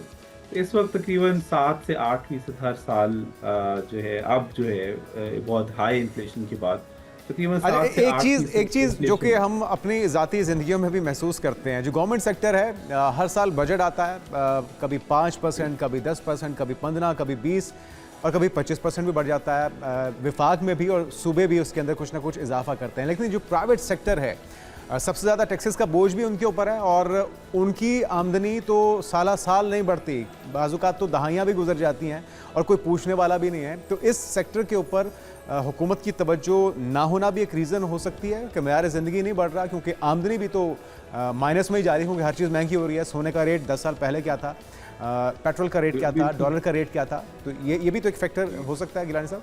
बिल्कुल, आई थिंक ये बात है जो सैलरी तबका है, कारोबारी तबका, जब महंगाई होती है तो वो अपनी कीमत बढ़ा लेता है, उसे फिर भी शील्ड मिल जाता है, उसके पास आमदन आती रहती है। मगर जो सैलरी तबका है उसकी जो अखराजात में इजाफा हो गया है, मगर जो एम्प्लॉयर है वो उसने इजाफा नहीं किया। तो एक डेफिनेटली एक वजह ये है, और दूसरी तरफ ये भी है कि पिछले 7 साल में अगर आप हुकूमती पॉलिसियाँ देखें तो उन्होंने टैक्सों की मद में बहुत इजाफा कर दिया है। तो वो अपने आप को सेलिब्रेट करते हैं कि हमने टैक्स टू जीडीपी रेशो में इजाफा कर दिया है, मगर जो टैक्सों का बोझ है वो आवाम पर, उसमें एक वाज़े तौर पर इजाफा हुआ है। और उसका एक बहुत बड़ा, आप कह रहे थे कि वो सैलरी तबके के बारे में शायद सोचते नहीं है, मगर कुछ ज़्यादा ही सोच लिया उन्होंने टैक्स के हवाले से, और इस वजह से उनके ऊपर जो टैक्सेस हैं वो 10 से 15% का इजाफा हुआ। तो पार्टली जो स्टैंडर्ड ऑफ लिविंग में कमी आई है, उसकी वजह ये है कि अखराजात में इजाफा हुआ, क्योंकि आमदन आई भी और वो टैक्स तो की इजाफा बदले हुआ है बिलाल गिलानी साहब। लेकिन जो हमने 2026 की पहली गालिब सर्वे पेश किया था, जिसमें अवाम 90% जो अवाम थे वो एतमाद का इजहार कर रहे थे और वो बेहतरी की उम्मीद कर रहे थे, लेकिन जो अभी फैक्ट्स एंड फिगर्स सामने आ रहे हैं उसके मुताबिक तो कोई बेहतरी होती हुई नज़र नहीं आ रही है। अगर किसी की कोई 10 रुपये आमदन बढ़ी है तो महंगाई 20% बढ़ गई है, उसमें वो उसका गुजारा करना तो बहुत मुश्किल हो गया है। अगर यही हालात रहे तो क्या आप समझते हैं कि गुर्बत से निकाल पाएंगे अवाम को, या उनका मेयार ज़िंदगी बेहतर हो पाएगा? जो स्टैटिस्टिक इस वक्त हमें नज़र आ रहे हैं या आप जो आपका गैलप सर्वे जो बता रहा है? ये बिल्कुल, आई थिंक ये जो रिपोर्ट है और ये तज्जिया जो है ये मल्टीपल गवर्नमेंट्स को के ऊपर है। 2019 में एक हुकूमत थी, फिर 2023 में एक हुकूमत थी, फिर 2024 में एक हुकूमत आई है। तो ये बात अपनी जगह मौजूद है कि जो फैक्टर है वो महंगाई थी, और इस हुकूमत ने आकर महंगाई के ऊपर काबू पा लिया है। तो इसलिए ये उम्मीद की जा सकती है कि जिस वजह से पाकिस्तान में जो आम आदमी की सेविंग नहीं हो सकी, या आम आदमी जो है वो अपनी आमदन के बावजूद भी ज़रूरत की अशिया ख़रीद नहीं सका, वो जो महंगाई थी अब वो उसमें उनकी बतदरीज कमी आ रही है। तो हम अगले 2026 का जो साल है उसमें ये मैं अच्छा उम्मीद कर बिलाल सकते गिलानी हैं। साहब, इस हुकूमत के आने के बाद महंगाई उस तेजी से नहीं बढ़ रही, लेकिन महंगाई पर कमी नहीं जी। पाई गई है, महंगाई पर काबू नहीं पाया जा सका, महंगाई को रिवर्स नहीं किया जा सका, सिर्फ उसकी जो बढ़ने की रफ्तार थी उसमें थोड़ी सी, वो भी माइनर सी कमी आई है। महंगाई अभी भी हो रही है और महंगाई जो है उसी की वजह से तो ये हालात हैं। जी ऐसी बात है बिल्कुल। तो बट ये कि हम बहुत हाई इन्फ्लेशन महंगाई की शरह से नीचे आए हैं, तो इसलिए हम ये एक्सपेक्ट कर सकते हैं कि 2026 में क्योंकि महंगाई कम होगी और उम्मीद है कि इसी तसलसल से जो रुपए में आमदन है उसमें इजाफा होगा, तो 2026 में हमारे पास कुछ एक कुशन मौजूद होगा आम आदमी के तौर पर कि हमारे पास कुछ पैसे एक्स्ट्रा होंगे। मगर आई थिंक इम्पोर्टेंट ये है कि हुकूमत को ये जो सिचुएशन है इसको देखने की जरूरत है। लेकिन हम उम्मीद कर सकते हैं बिलाल गिलानी साहब कि इस सिचुएशन को देखते हुए, अवाम के हालात ज़िंदगी को देखते हुए, हालत ज़ार को देखते हुए गवर्नमेंट कुछ पॉलिसीज़ तरतीब देगी और अवाम की ज़िंदगी, उनका मयार ज़िंदगी कुछ बेहतर होगा। महंगाई का जो ज़ोर ज़ोरा है वो उसमें भी कमी लाई जा सकेगी और आमदन के अंदर भी, वो प्राइवेट सेक्टर हो या गवर्नमेंट सेक्टर हो, दोनों को उसी तरह से आमदन मिलनी चाहिए। उनकी जो मेहनत है उसका सिला मिलना चाहिए। गिलानी साहब, आपकी राय क्या है, आपका मशवरा क्या है? हुकूमत के ऊपर तकिया ना किया जाए, मयार ज़िंदगी को बेहतर करने के लिए खुद ही हमें सब कुछ करना होगा। खुद से हम क्या कर सकते हैं, किन शोबों में इन्वेस्ट करना चाहिए, ज़राए आमदन को कैसे बढ़ाया जाए और हुकूमत के करने वाले काम कौन से हैं, कहाँ कहाँ पे फौरी इक़दाम करके आवाम की मयार ज़िंदगी को बेहतर किया जा सकता है हुकूमती सतह पर? तो आई थिंक गवर्नमेंट की सतह पर तो जो की एक्टिविटी है वो यही है कि इस 2026 जो है वो एक इकोनॉमिक अपॉर्चुनिटीज़ और ग्रोथ का साल होना चाहिए। हमने 2-3 साल एक स्टेबिलिटी की कोशिश अच्छी तौर पर कर ली है, मगर अब सिर्फ स्टेबिलिटी से काम नहीं चलेगा, हमें ग्रोथ की ज़रूरत है। तो उसके लिए अगर इंटरेस्ट रेट्स नीचे लाने की ज़रूरत है तो वो करने चाहिए, इंडस्ट्रियलिस्ट को पे टैक्सेशन में कमी लानी चाहिए, इलेक्ट्रिसिटी का जो बोझ है इंडस्ट्रियल सेक्टर पर उसे रिड्यूस करना चाहिए, ताकि जो इकोनॉमी का पहिया है अब उसको चलाने की ज़रूरत है, पहले हमें उसको रोक कर स्टेबलाइज करिए। तो गवर्नमेंट की सतह पर तो एक मेजर चीज़ ये है।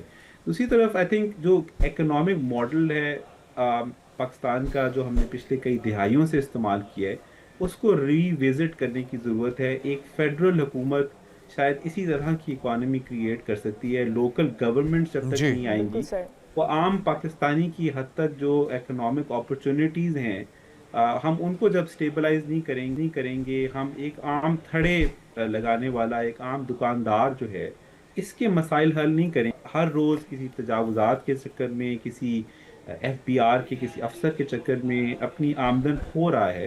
तो एक तो हमें लॉन्ग टर्म ग्रोथ मॉडल को भी देखना है, क्योंकि इस ग्रोथ मॉडल से आम जो नौजवान पाकिस्तानी आ रहे हैं, इनके लिए हम अपॉर्चुनिटीज़ प्रोड्यूस, और अपॉर्चुनिटीज़ तो दूर की बात, हम देख रहे हैं कि ब्रेन ड्रेन का सिलसिला जारी है। जिसको अपॉर्चुनिटी मिलती है वो मुल्क से फौरी तौर पे निकलने को तरजीह देता है। इसीलिए हमने देखा कि 2 मिलियन बल्कि 3 मिलियन से ज़ायद जवान जो हैं वो 2025 में इस मुल्क से रफू चक्कर हो गए हैं। जो हमारा एसेट है, हमारा मुस्तकबिल है, हमारे बच्चे, हमारी यूथ, तो इनको बेहतरीन मौके इस मुल्क में दिए जाएँ तो फिर ज़रूरत ही पेश ना आए। बहुत शुक्रिया। हमारे साथ मौजूद थे बिलाल गिलानी साहब, एग्जीक्यूटिव डायरेक्टर। राइट बनता है कि वो अपनी अच्छी अपॉर्चुनिटी को बेहतर करें और अपना मयार ज़िंदगी बेहतर बनाए। अगर उन्होंने एजुकेशन हासिल की है और उन्हें अच्छी जॉब्स, अच्छी अपॉर्चुनिटीज़ पाकिस्तान फ्राहम नहीं कर पाता, गवर्नमेंट फ्राहम नहीं कर पाती, तो फिर उनका राइट बनता है कि वो पाकिस्तान से बाहर जाकर अपनी सर्विसेज दें और एक अच्छी आमदन अपने घर वालों के लिए या अपने लिए एक अच्छा मयार ज़िंदगी ख़रीद पाएँ। आंखें हमारी ज़िंदगी की सबसे बड़ी, सबसे कीमती नेमत है, जिसे हम यूं ही ज़ाया कर देते हैं,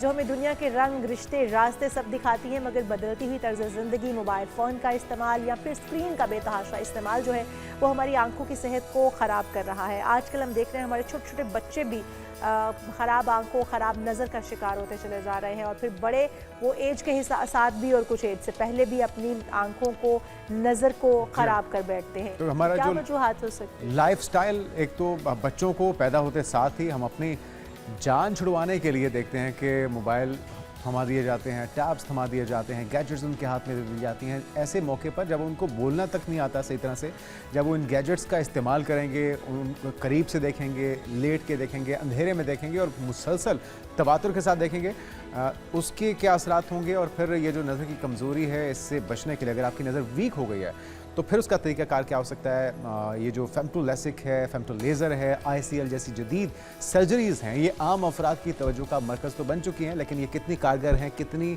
अफोर्डेबल हैं, इन तमाम मौज़ूआत पर बात करते हैं। डॉक्टर अरसलान अहमद साहब, आई सर्जन हमारे साथ मौजूद। डॉक्टर साहब, आपको वेलकम कहेंगे पाकिस्तान मॉर्निंग में। जी, थैंक यू। नज़र एक बहुत बड़ी नेमत है और कोई भी नेमत अल्लाह ताला की हो, उसका एहसास तब होता है जब किसी से छिन जाए या उसमें कोई मसला पैदा हो जाए, वो सही तरह से परफॉर्म ना कर रही हो। तो इसकी परफॉर्मेंस सही रहे, अपनी पूरी अफादियत के साथ इस्तेमाल किया जाए, इसके लिए फिर बचपन से यकीनी तौर पे हमें अपनी आदतों को बदलना होगा। बिल्कुल। पेरेंट्स को भी अब किरदार अदा करना होगा। क्या कुछ कर सकते हैं नज़र को बचाने के लिए? फिर आते हैं कि अगर वीक हो जाए तो फिर क्या किया जा सकता है। देखिए, जिस तरह वक्त के साथ साथ हेल्थ इश्यूज़ जो है आप देख रहे हैं वो बढ़ रहे हैं, इसमें मेंटल हेल्थ इश्यूज़ भी बढ़ रहे हैं, इसमें ओवरऑल जो हेल्थ इश्यूज़ हैं, फ़िज़िकल हेल्थ, उसमें भी तब्दीलियां आ रही हैं और ये काम बचपन से ही स्टार्ट हो जाता है। बच्चों में ही ये चीज़ें जो है अब बहुत ज़्यादा देखने में आ रही हैं। आपने अपने आसपास भी देखा होगा कि बच्चों में जो ऐनक लगने की जो एक प्रेवलेंस है या तादाद है वो पहले की निस्बत बहुत ज़्यादा बढ़ चुकी है। और एक चीज़ जो बहुत कॉमन है, शायद आज से 10 साल पहले इतनी नहीं होगी, वो आंखों में टेढ़ापन या बच्चों की आंखों में जो डेविएशन की जो मसाइल है, जो भेंगापन है, ये अब बहुत ज़्यादा कॉमन होता जा रहा है। अगेन इसकी जो वजह है वो सबसे ज़्यादा जो इसमें मेन रोल है वो गैजेट्स का इस्तेमाल है। और छोटे बच्चों में जो गैजेट्स की जो ड्यूरेशन है, उसका जो एक्सपोजर है, वो ना सिर्फ आंखों की हेल्थ बल्कि मेंटल हेल्थ के लिए भी ठीक नहीं है। बिल्कुल सर। वर्ल्ड हेल्थ ऑर्गेनाइजेशन की बड़ी स्ट्रिक्ट गाइडलाइंस है इसके हवाले से कि 2 साल से पहले किसी किस्म का भी स्क्रीन एक्सपोजर बच्चों के लिए बिल्कुल भी सही नहीं है। और इवन जो स्कूल गोइंग एज है उससे पहले भी इसका इस्तेमाल जो है वो आंखों के लिए बहुत ज़्यादा मुज़िर है। और हमने यही देखा है कि क्योंकि आजकल मदर्स के पास भी टाइम की कुछ कमी है और हर इंसान की लाइफ बहुत ज़्यादा बिजी है, तो बच्चे जो हैं वो तो स्कूल गोइंग है तो मे बी शायद थोड़ा उनका टाइम बाकी एक्टिविटीज़ में सर्फ हो जाए, लेकिन जो छोटे बच्चे हैं उनका गैजेट्स का इस्तेमाल बढ़ता जा रहा है। माएँ अक्सर बच्चों को, पेरेंट्स दोनों की जिम्मेदारी बनती है, माँ बाप की, कि वो बिल्कुल अपने बच्चों को गैजेट से दूर रखें। बच्चों की ज़िंदगी सेहत के साथ ही है तो ही अच्छी लगती है। अगर हम थोड़ा सा इलाज की तरफ आएँ, आप क्योंकि बीइंग अ सर्जन हम आपसे जानना चाहेंगे, अब बहुत सारी जदीद टेक्नोलॉजीज़ आ चुकी है। जब कहा जाता है कि आपकी ऐनक उतर जाएगी, बिल्कुल आपकी जो 6/6 की आईसाइट जो वापस आ जाएगी, स्टेज पर वापस आ सकती है। और बच्चों को किस एज में लेज़र करवा लेना चाहिए? बहुत सारी माएँ बहुत परेशान हैं कि उनके बच्चों को अब ऐनक लग चुकी है और वो पता नहीं कब तक चलेगी, वो उतरवाना चाहते हैं, सर्जरीज़ हो सकती हैं, और किस एज से प्रैक्टिकल हैं ये सर्जरी? देखिए, बहुत कॉमन क्वेश्चंस हैं, बहुत ज़्यादा लोगों के इस हवाले से मिथ्स भी हैं और बहुत ज़्यादा इनके जहन में कन्फ्यूजन्स और सवालात भी होते हैं। सबसे पहली बात ये है कि जब भी हमारे पास पेरेंट्स किसी बच्चे को लेकर आते हैं जिसकी आंखों का कोई मसला है, तो उनको हम ये समझाते हैं कि उनका सारा फोकस होता है बच्चे को ऐनक लग गई है और किसी तरीके से ऐनक ना लगे। हालांकि उस वक़्त मेन फोकस ये होना चाहिए कि बच्चे की विजुअल डेवलपमेंट जो है उसमें कॉम्प्रोमाइज़ नहीं होना चाहिए। नज़र की जो डेवलपमेंट वो अच्छे तरीके से, और उसके लिए ऐनक ज़रूरी है। ऐनक उतरना इतना बड़ा मसला नहीं है, लेकिन ना लगाने की सूरत में जो कॉम्प्लिकेशंस हैं वो बेहद ख़तरनाक है। लेकिन चूँकि बच्चा नहीं बता पाता कि उसको नज़र के क्या मसाइल हैं, तो पेरेंट्स को उसका आइडिया भी नहीं होता, उनको सिर्फ ग्लासेस नज़र आ रहे होते हैं। तो 17-18 साल की एज तक पेरेंट्स का एक ही फोकस होना चाहिए कि बच्चे को ग्लासेस का जो भी नंबर है रेगुलर चेकअप कराएं। और नंबर, अच्छा, बच्चों का नंबर फिक्स नहीं रहता, जिस तरह बॉडी की हाइट बढ़ रही है, ग्रोथ हो रही है, नंबर चेंज होता रहेगा। और बढ़ता रहता है? जी, बढ़ता रहता है। और लोगों का ये भी एक मिसकॉन्सेप्शन, बढ़ने का मतलब नज़र का ख़राब होना है। मेडिकली ऐसा नहीं है। नंबर का बढ़ना कभी भी इस चीज़ को डिफ़ाइन नहीं करता कि नज़र ख़राब हो रही है। बेसिकली जिस तरह आपका कॉलर का साइज़ बढ़ रहा है, हाइट बढ़ रही है, इसी तरीके से आँख की ग्रोथ के साथ जब साइज़ बढ़ता है तो नंबर में भी चेंजेस आती हैं। Important cheese is quality of vision. If you have a 6/6 vision तो उसको हम किसी भी लिहाज से नज़र की ख़राबी नहीं कर सकते। डॉक्टर साहब, कुछ चीज़ें हैं जिसकी अगर आप निशानदेही कर सकें तो आसान हो जाए पेरेंट्स के लिए भी और बच्चों के लिए। बच्चों तो ज़ाहिर बात है खुद से नहीं समझते, पेरेंट्स उनको गाइड करेंगे। वो कौन कौन से पोस्टर्स हैं, वो कौन कौन सी गलतियाँ हैं? गैजेट्स का इस्तेमाल तो इतना ज़्यादा बढ़ चुका है अब कि अब स्कूल के असाइनमेंट्स भी उसके बगैर मुमकिन नहीं हो। बिल्कुल। तो कौन सा पोस्टर होना चाहिए, कितना डिस्टेंस होना चाहिए, लाइट कितनी होनी चाहिए, इन्वायरमेंट, और कितने घंटे आप तसलसल के साथ अगर कोई काम कर रहे हैं टैब के ऊपर, लैपटॉप के ऊपर, मोबाइल के ऊपर, तो आपकी आई साइट को वो डैमेज नहीं करेगी, और अगर करेंगे उससे ज़्यादा तजावुज़ तो फिर वो मसाइल पैदा कर सकती है। और क्या कोई ख़ास एज है जिस एज तक आपको बहुत ज़्यादा एहतियात करनी है, उसके बाद इतनी ज़्यादा मसाइल नहीं होते नज़र वीक होने के, आईसाइट वीक होने के? जिसमें 2-3 चीज़ें मैं बता दूं। अभी जो हमारे यहाँ ये कोविड में ख़ास तौर पर ट्रेंड आया था कि हमने वो उस वक्त तो चले मजबूरी थी कि हमने स्क्रीन के ऊपर बच्चों की पढ़ाई को, असाइनमेंट को शिफ्ट किया। लेकिन अगर आप वेस्ट में, अमेरिका में, यूरोप में देखें तो वहाँ ये ट्रेंड वापस से रिवर्स हो रहा है। उसके जो ही साइड इफ़ेक्ट आने शुरू हुई हैं तो उन्होंने इस चीज़ को वापस से डिस्करेज करना शुरू कर दिया है कि सारा काम ऑनलाइन या स्क्रीन पे शिफ्ट हो, क्योंकि बच्चों की हैबिट्स भी फिर अकॉर्डिंगली इसी तरह चेंज हो जाती हैं। वो 2 घंटे अगर अपना काम कर रहे हैं तो वो they get addicted to the screen और वो फिर सारा दिन ही उसी पे गुजारते हैं और उसके कई और मसाइल हैं। तो एक तो ये चीज़ ऐसा नहीं है कि लॉन्ग टर्म में ये चलेगी, आगे आने वाले टाइम में दोबारा से इस चीज़ को रिवर्स किया जाएगा, पहली बात। दूसरी बात ये है कि जो ग्लासेस हैं, ऐनक का नंबर लगना, नज़र का वीक होना, कुछ तो नेचुरल कॉजेज़ हैं, लेकिन इसके अलावा कुछ रिस्क फैक्टर्स होते हैं जो देते हैं। स्क्रीन उसमें जैसे हमने कहा सबसे इम्पॉर्टेंट है। 18-19 साल की एज तक नंबर चूँकि कॉन्टीन्यूसली बढ़ता है, आंख पे स्ट्रेन ज़्यादा होता है, दबाव ज़्यादा आता है, तो उसका इम्पैक्ट इस तरह का है कि नंबर स्क्रीन के इस्तेमाल से बढ़ सकता है। तो इस एज तक हमने ज़्यादा एहतियात करनी है। अगली बात रह गई कि उसमें जो पॉस्चर की आपने बात की कि किस तरीके से हम उसको जो है वो अपनी जो पॉस्चर है उसको करेंगे, तो उसकी वजह से डिस्टेंस को, तो उसमें जो सबसे इम्पॉर्टेंट चीज़ है, अक्सर हमारे पास सॉफ्टवेयर वाले लोग भी आते हैं, उनको भी आइडिया नहीं होता इस चीज़ का कि आपका जो डिवाइस है उसका साइज़, उसका डिस्टेंस, उसका फॉन्ट, उसका जो डायरेक्शन ऑफ गेज़ है कि किस जाविये से आप उसको देख रहे हैं, ये बहुत इंपॉर्टेंट है। और इसमें बहुत सिंपल सा उसका है कि we should be using desktop instead of laptop, tablet या ये जो मोबाइल है, इसको बिल्कुल यूज़ नहीं करना चाहिए लॉन्ग टर्म स्क्रीन एक्टिविटीज़ के लिए। ये बहुत ज़रूरी है। हमारा जो स्क्रीन है वो जितनी हमसे दूर होगी, जितनी बड़ी होगी, जितना फॉन्ट साइज़ उसका बड़ा होगा, ताकि आंख पे उसका जो स्ट्रेन है वो कम से कम आए। और most important of all, angle of gaze हम इसको कहते हैं, यानी जिस जाविये पे हम देख रहे हैं। अभी मैं आपसे बात कर रहा हूँ, मैं सीधा देख रहा हूँ, ये आई की रेस्टिंग पोजीशन है, इसमें आंख का कम से कम पावर या ज़ोर इस्तेमाल हो रहा है। जिस वक्त भी आप दाएं बाएं ऊपर नीचे देखेंगे तो आंख अपनी एक्टिव पावर को यूज़ करती है। और अगर यही ड्यूरेशन घंटों पे मुहित हो जाए, यानी कि अगर लैपटॉप है तो वो नीचे पड़ा होगा तो यकीनन हम कई घंटे नीचे देख रहे हैं, तो उसकी वजह से आंख में कुछ ऐसी तब्दीलियां पैदा होती हैं जो नज़र के बढ़ने का बाइस आपके असाब को भी थका देगी वो चीज़। एग्जैक्टली। अच्छा, अब आपने बताया कि एक तो पॉस्चर हमारी आंख के लेवल के हिसाब से होना चाहिए, ना नीचे बहुत ज़्यादा हो ना बहुत ज़्यादा ऊपर हो कि हमें थका दे और हमारी आंखों के ऊपर प्रेशर बिल्ट हो।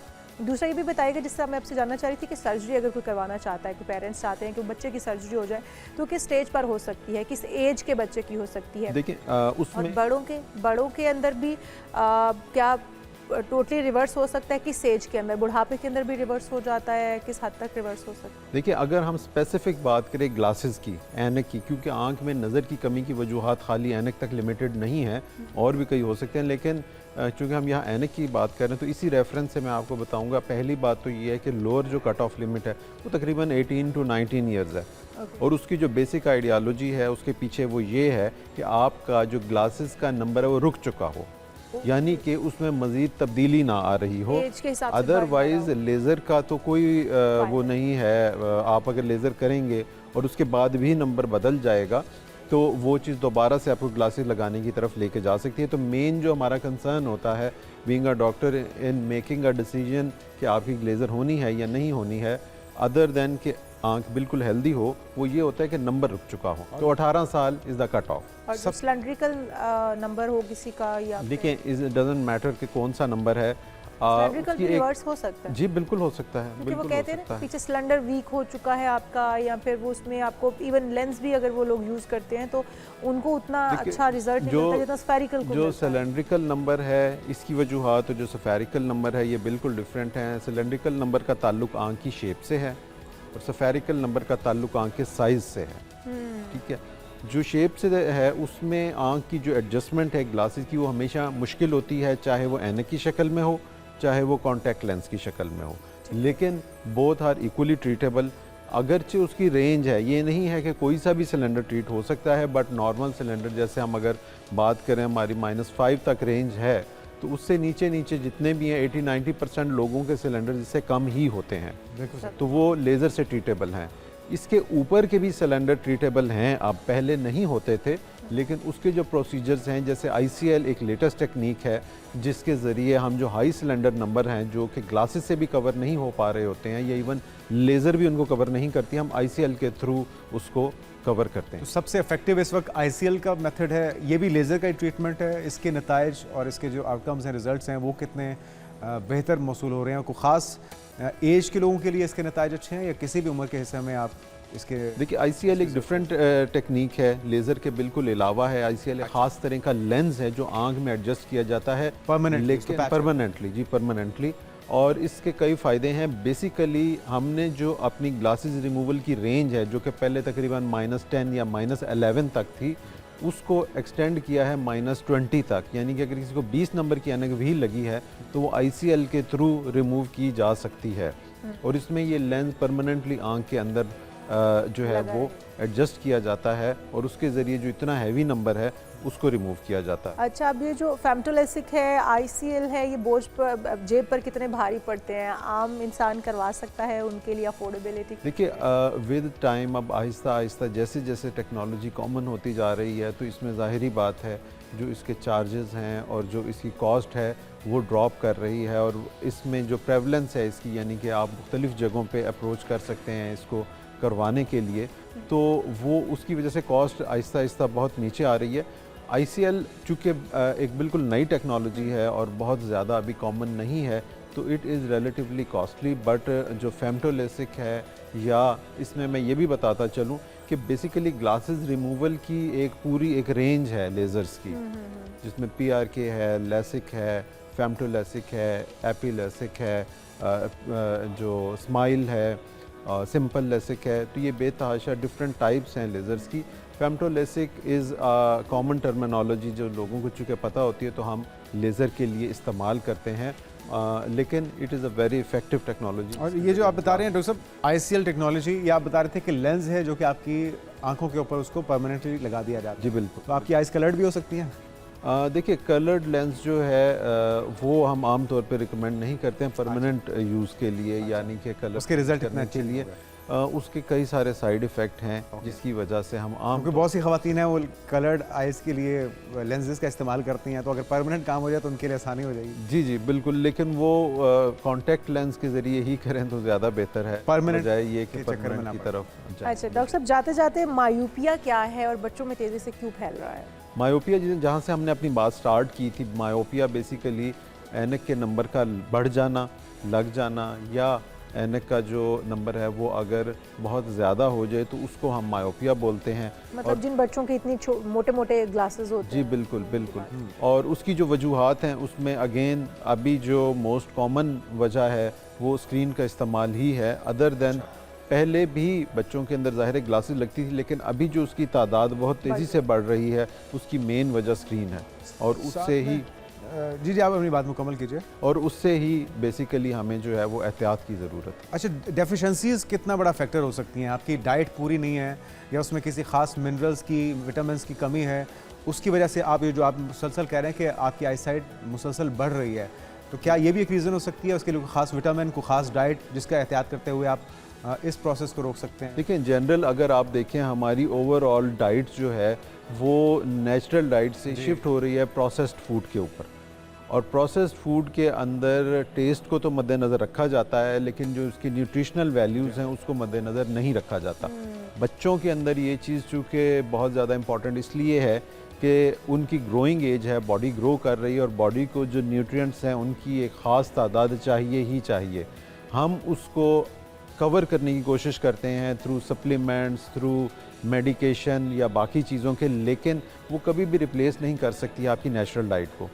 इसमें जितने भी फल, फ्रूट, सब्जियां, और ख़ास तौर पे जिस तरह आजकल सीज़न भी है ड्राई फ्रूट्स का, तो ये चीज़ें जो हैं, गाजर बिल्कुल बेसिकली गाजर से अगर आपने कैरेट का जिक्र किया तो उसमें विटामिन ए जो है वो बहुत इंपॉर्टेंट है आइस के आँख के लिए। जो सबसे इम्पॉर्टेंट विटामिन है दैट इज़ विटामिन ए, और इसकी भी आगे ग्लूटिन ज़ियाज़ेंथिन एक ख़ास इसकी टाइप है जो कि आँख में नज़र को कंट्रोल करती है।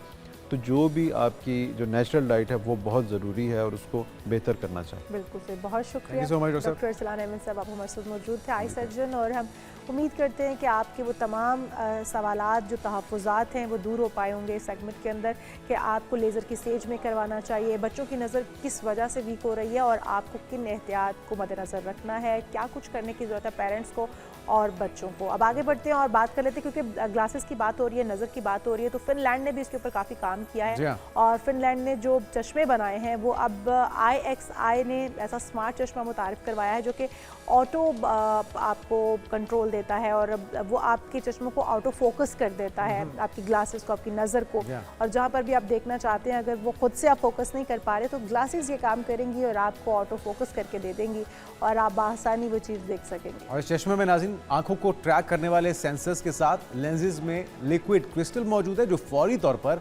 आपकी प्रिस्क्रिप्शन को तब्दील करने के लिए किए जाते हैं और ये बहुत ही ज़बरदस्त इजाद है। कंपनी के मुताबिक ये मौजूदा जो बायफोकल या वेरी फोकल लेंसेज में बेहतरी का नतीजा है। दोनों लेंसेज दूर और करीब देखने में आसानी के साथ इस्तेमाल भी किए जा सकते हैं, लेकिन इसके नुकसानात भी होते हैं। और एक फ़ोटो जो एबॉट्स है इसके सेट रोशनी को बरकी सिग्नल्स में तब्दील करते हैं और LEDs के साथ सारिफ की आंखों को ट्रैक भी किया जा सकता है। तो एक ज़बरदस्त इनोवेशन है, लेकिन उम्मीद करते हैं कि वक्त के साथ साथ इसमें मज़ीद बेहतरी आएगी, जो इसके साइड इफ़ेक्ट्स हैं उससे भी बचा जा सकेगा। कुछ बात हो जाए डोनाल्ड ट्रंप की, और अपने गैर रिवायती अंदाज़े सियासत की वजह से वो रोज़ हेडलाइंस बनाते हैं और बिल्कुल उसका 190 एंगल उन्होंने इस वक्त ले रखा है। जो मौक़िफ़ लेकर वो इस वक्त हुकूमत में आए हैं कि वो जंगें रुकवाने वाले हैं, 8 महीनों में 8 जंगें रुकवाई, अब एक के बाद एक मुल्क पर धावा बोलते हुए दिखाई दे रहे हैं और पूरे हक के साथ उसके वसाइल के ऊपर कब्जा करने की बातें भी कर रहे हैं। वेनेजुएला से मामला शुरू होता हुआ कहाँ पर रुकेगा, क्योंकि क्यूबा में हुकूमत चेंज की बात हो रही है, ग्रीनलैंड पर नजरें जमाए बैठे हैं, लेकिन ब्रेक कहाँ पर लगेगी डोनाल्ड ट्रंप की, ये हम जानने की कोशिश करेंगे।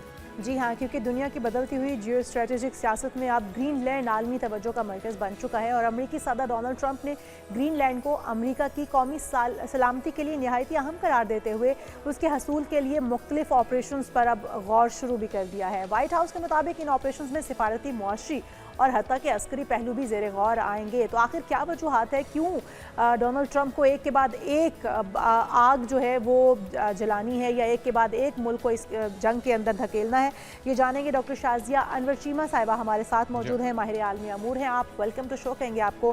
डॉक्टर शाजिया साहिबा, जिस तरह से पहले हमने देखा वेनेजुएला के सदर को उनकी बेगम समेत वहाँ से गिरफ्तार किया जाता है उनके बेडरूम से और फिर उनको गलियों में घुमाया जाता है, रोड्स पर घुमाया जाता है और फिर उनका ट्रायल चल रहा है। अब उसके बाद ग्रीनलैंड का मामला आ गया। पहले भी ये बातें हो रही हैं कि जो तेल के ज़खायर हैं उनकी वजह से ये सारा मामला किया गया है वेनेजुएला के अंदर, उनके सदर को हिरासत में लिए जाना, वो कि उनके ऊपर जो इल्ज़ामात हैं वो साबित नहीं हुए हैं और वो खुद भी इस बात की नफ़ी कर रहे हैं। लेकिन अभी जो ग्रीनलैंड का मामला है इसको स्ट्रेटेजिक अहमियत भी हासिल है, जोग्राफियाई लिहाज से भी ये बड़ा अहम है और फिर मादनियात से या फिर कुदरती वसाइल से बड़ा माला माल है। तो ग्रीनलैंड से क्या तहफ़्फ़ुज़ात हैं, या फिर उनके ऊपर भी कब्ज़ा करने की, या ये जो हम देख रहे हैं अस्करी क़ुव्वत वहाँ पर भी इस्तेमाल करने की वजह, वहाँ पर कब्ज़ा करने की, वहाँ पर जो मादनियात या वहाँ पर जो वसाइल हैं, यही एक बेसिक वजह है?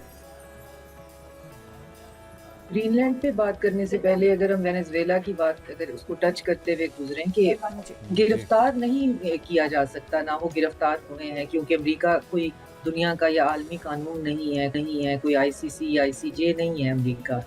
ये किडनैप किया गया है, वहाँ से अगवा किया गया है। एक सॉवरेन कंट्री अगर दूसरे सॉवरेन कंट्री में रातों रात घुसकर किसी के बेडरूम से एक इलेक्टेडली और अनइलेक्टेडली भी, हर मुल्क का एक अपना निज़ाम होता है, जो भी वहाँ पे बैठा हुआ है, आप उसको उसके घर से अगवा कर लेते हैं और आपके पास कोई अथॉरिटी नहीं है और अब आप कह रहे हैं कि जी हम उस पर ट्रायल चलाएंगे, उसकी भी आप पे कोई अथॉरिटी नहीं है।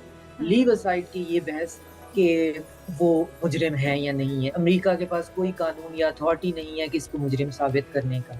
लेकिन अगेन जो है ब्लेटेंट एक्ट ऑफ वायलेशन है ये इंटरनेशनल लॉ का और ये पहली दफ़ा नहीं हुआ, ये तो कॉलोनियल पीरियड पूरे का पूरा हमें इसी तरह नज़र आता है। रिसोर्सेज की प्लंडर करना है, मुल्कों के अंदर घुस जाना है, वहाँ पे जाके उनको कॉलोनी बनाना है और उनके रिसोर्सेज सारे लूट खसूट के ले आने हैं। अब ये 21वीं सदी में चीज़ें हमें थोड़ी-सी भद्दी ज़्यादा लगती हैं, हम थोड़ा गौर ज़्यादा करते हैं कि क्या वाक़ई ये हो रहा है? और उससे भी ज़्यादा अगली ये लग रही हैं इस दफ़ा, क्योंकि ट्रंप ने इनको किसी चीज़ में कैमोफ्लेज नहीं किया।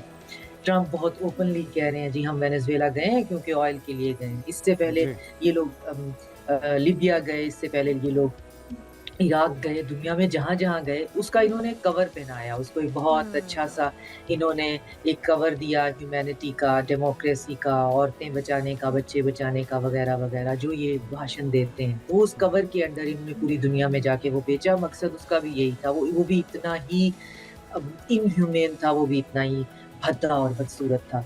इस दफ़ा ट्रंप जो है, आपने अब रिसेंट उनकी जो एक वीडियो सोशल मीडिया पे देखी है जिससे वो मॉकरी कर रहे हैं वेनेज़ुएला के मदुरो की, निकोलस मदुरो के डांस की, तो आपको कोई सेंसिबल बंदा ऐसी हरकतें करता हुआ नज़र नहीं आता। मतलब ये एक्सपोज़ ये है। मैं समझती हूँ हमें कोई अपने रिसेंट उसमें फ्यूचर में 3-4 ट्रंप और चाहिए, ताकि हम ये जो वेस्टर्न माइंडसेट है ना, ये जितना शेमफुल है, ये इतना खुल के हमारे सामने आ जाए। इसको पर्दों में मत छुपाएं कि हम फलां कंट्री को बम्बार कर रहे हैं क्योंकि हमें वहाँ ट्रू लिबरल डेमोक्रेसी चाहिए, वहाँ जा रहे हैं क्योंकि हमें वहाँ पे पता नहीं क्या करना है, ह्यूमैनिटी बचानी है। सीधा-सीधा एक बंदा कह रहा है, जी पूरी दुनिया को मैंने तबाह बर्बाद करना है, हर चीज़ जो मुझे फ़ायदा देगी उस पे कब्ज़ा कर लूँगा और उसके बाद उसका मुँह चिढ़ाऊँगा, तमाशा दिखाऊँगा। तो यही ग्रीनलैंड के साथ है। अब हुआ ये है कि ये जो पिछली 4 दहाइयाँ हैं, इसमें जो वेस्ट है और ख़ासतौर पे अमेरिका है, इसने अपनी जो इक़्तिसादी तरक्की है उसको बिल्कुल मंजमद कर दिया है और जो अपना एक इनका जो डॉलर की हेजमनी है, उससे ये जो अपने रिजर्व इकट्ठे करते हैं, उसको इन्होंने वॉर और टेरर पे लगाया है पूरी दुनिया के अंदर मोनोपोली क्रिएट करने की। साहब, ये भी आपको है। सब कुछ इतने ही स्मूथली होता दिखाई दे रहा है, ग्रीनलैंड वाला मामला भी जितना वेनेजुएला में हुआ, क्योंकि अब ये बात हो रही है कि किसी किस्म की कोई रेजिस्टेंस क्यों नहीं आई, जो कि वो कैपेबिलिटीज़ भी थी, ना उनकी फ़िज़ाइया, ना उनकी अफवाज ने किसी किस्म का, ना सदारती गार्ड्स वहाँ पर मौजूद थे, अगर थे तो उन्होंने उनकी तरफ से कोई रिस्पांस क्यों नहीं आया।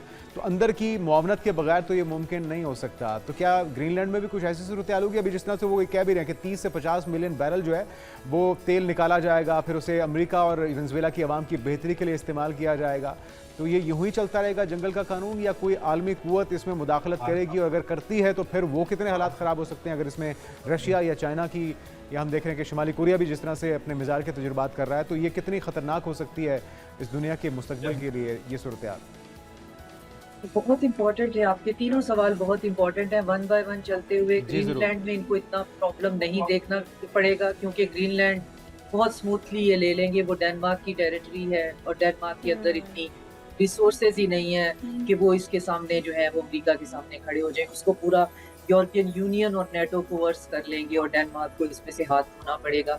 तो ग्रीनलैंड तो इतना प्रॉब्लम ही नहीं होगा। जहाँ तक वेनेजुएला का ताल्लुक है, तो वेनेजुएला का ये पिछले, यानी आप देखें हुगो चावेज के ज़माने से लेकर उसको 4 दहाइयों से ज़्यादा का टाइम हो गया, तब से ये प्राइवेटाइजेशन चाह रहे हैं वेनेजुएला की रिसोर्सेज की। तो आहिस्ता आहिस्ता फिर ऐसा हुआ कि इस दफ़ा जो तमाम उनके जो करीबी लोग हैं उनको ख़रीदा जा चुका हुआ था, तो पूरी जो एस्टेब्लिशमेंट थी उसको ख़रीदा जा चुका हुआ था, इसलिए कोई रेजिस्टेंस नहीं हुई। इससे पहले इनका पायलट ख़रीदने की कोशिश हुई 2 महीने पहले, उसने इनकार कर दिया। 2 दफ़ा असैसिनेट करने की कोशिश हुई, लेकिन फिर बहुत ओपनली कह रहे थे कि जी CIA वहाँ पे मौजूद है, हम कोई ना कोई इसका हल निकाल लेंगे।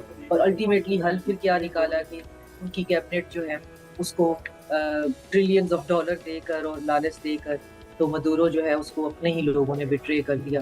और तीसरा जो है ये कि ये सिलसिला रुकेगा कहाँ, ये जंगल का कानून क्या कोई मुल्क इसे रोकेगा? इसे रोकने की ताकत जो है अगर हम उम्मीद लगा के बैठें तो चाइना और रशिया में है, लेकिन चाइना और रशिया अभी तक अपनी नॉन इंटरवेंशनिस्ट, खास तौर पे चाइना उस पॉलिसी पे है और वो उस पॉलिसी को छोड़ना नहीं चाह रहा है। और उससे फिर मसला ये है कि अगर वो नॉन इंटरवेंशनिस्ट है तो वो फिर अपनी इकोनॉमी को संभालेगा कैसे? वो इकोनॉमिक ग्रोथ के लिए तो फिर क्या जो नेटो इत्तेहादी है अमेरिका के, वो अमेरिका की इस जो खुली खिलाफ वर्जी है कवानीन की, उसके अगेंस्ट कुछ बोलेंगे या वो कोई अपना किरदार अदा करेंगे? यूरोपियन कंट्रीज जो हैं वो ट्रंप के बहुत खिलाफ है, लेकिन वो इस डीप स्टेट की पॉलिसीज के खिलाफ नहीं है।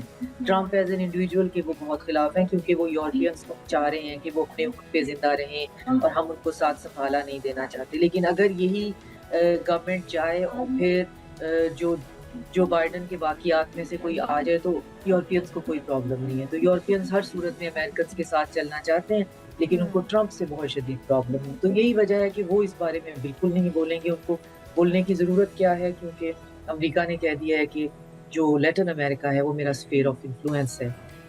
ये मॉनरो डॉक्ट्राइन के अंडर पूरे का पूरा लैटिन अमेरिका जो है उसके रिसोर्सेज मेरे हैं, जो कि हमारे 1800 से पहले ये हमारी कॉलोनीज थी, यूरोपियंस की, फ्रेंच की और स्पेनिश की, और फिर इधर अमरीकियों की। तो इसको तो हम किसी को नहीं दे रहे।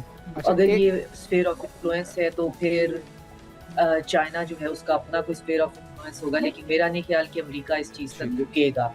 अच्छा, हर जगह बिल्कुल आप सही कह रही हैं कि बज़ाहिर तो उनके कोई ऐसे प्लानिंग्स नहीं लग रही कि वो कहीं पर ब्रेक लगाएं डोनाल्ड ट्रंप साहब, लेकिन जो ईरान वाला मामला है उसको लेकर आपको क्या लगता है कि कब तक कोई और कार्रवाई मुमकिन है? क्योंकि नेतन्याहू की जो हालिया मुलाकात थी डोनाल्ड ट्रंप से, उसमें भी उन्होंने शिकायत लगाई, इल्ज़ाम लगाए, और फिर डोनाल्ड ट्रंप ने एक तरह की वार्निंग्स दी है और ख़दशात जो IRGC की तरफ से इसका इजहार किया जा रहा है कि वेनेज़ुएला टाइप की कोई कार्रवाई वहाँ पे हो सकती है आयतुल्लाह ख़ामनेई के ख़िलाफ़। तो ऐसे में पाकिस्तान के लिए किसी एक की हिमायत करना कितनी आजमाइशी सूरत हाल हो सकती है, उसमें पाकिस्तान का मौक़िफ़ क्या हो सकता है? क्योंकि जब वो मोदी जी के बारे में बात करते हैं या उनकी ट्रोलिंग करते हैं वो तो हमें अच्छा लगता है, लेकिन इस खित्ते में बहरहाल अगर कोई और आग भड़कती है तो उसमें पाकिस्तान का किरदार क्या होगा फिर? एक तो हमें ये समझने की ज़रूरत है कि हमारे अमेरिका से ताल्लुकात ट्रांजैक्शनल हैं। उनमें कोई ऐसी चीज़ नहीं है जिससे हमने कोई बाइंडिंग रिलेशनशिप बनाए हुए हैं कि जी आपका एलाय हमारा एलाय होगा। हम इस बारे में बहुत क्लियर हैं, हमने इनके साथ बहुत काम किया है, हम इन्हें बहुत समझते हैं और ये हमें बहुत समझते हैं। ये हमें पता है कि हमें इस वक्त इंडिया की तरफ तोपों का रुख अपनी तरफ नहीं करवाना था, उससे हमने अपना डिप्लोमेटिक मूव ऐसा रखा कि हम सर्वाइव कर रहे हैं और हमें पता है कि हमने कैसे करना है। तो अमेरिका से हमारा ऐसा तो नहीं, हमारा बहुत स्टेटेड पोजीशन है कि ईरान के साथ हम खड़े हुए हैं और हम ईरान के साथ ही खड़े रहेंगे। हम इसके अंदर मीडिएट करने की ज़रूर कोशिश करेंगे, इसको रोकने की ज़रूर कोशिश करेंगे। जहाँ तक ईरान के अटैक की बात है, वो वेनेजुएला से पहले भी उस पर डिफेंस एनालिस्ट कह रहे हैं कि वो होना ही होना है। लेकिन मसला वेस्ट का ये है कि उनके लिए काइनेटिक और सिमेट्रिक वॉर करना बहुत मुश्किल है।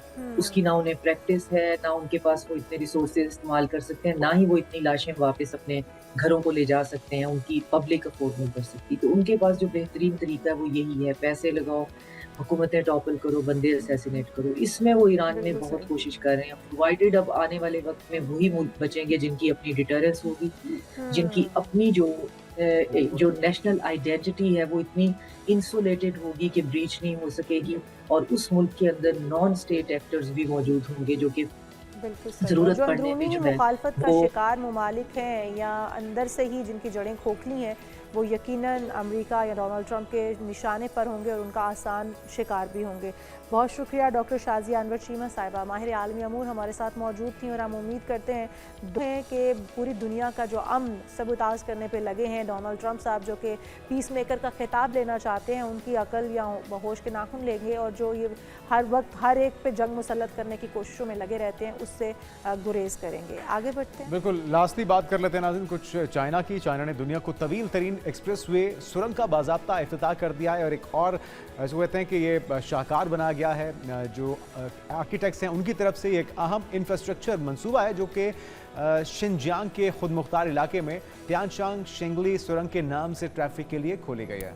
जी हाँ, ये खूबसूरत टनल आप देख सकते हैं जिसकी लंबाई तकरीबन 22.13 किलोमीटर है, जो कि चीन के शुमाल मगरबी इलाके शिनजियांग में तियानशान पहाड़ों में बनाई गई है, और ये दुनिया की सबसे तवील एक्सप्रेसवे टनल है जो बराह रास्त शाहराह के नीचे से गुजरने वाली सड़क है, और इसमें 2 मवासलाती टनल्स भी मौजूद हैं, और हर एक में 2 लेने हैं जो कि टनल के ज़रिए ट्रैफिक की रफ्तार तकरीबन 100 किलोमीटर फ़ी घंटा बना सकती हैं। तो जनाब बहुत ही खूबसूरत ये आप मनाजिर देख सकते हैं, और इन पहाड़ियों के बीचों बीच ये लंबी तरीन टनल जिसके अंदर एक्सप्रेस वे रमा दवा होगी, उसको बाकायदा तौर पर उसका इफ्तिताह कर दिया गया है।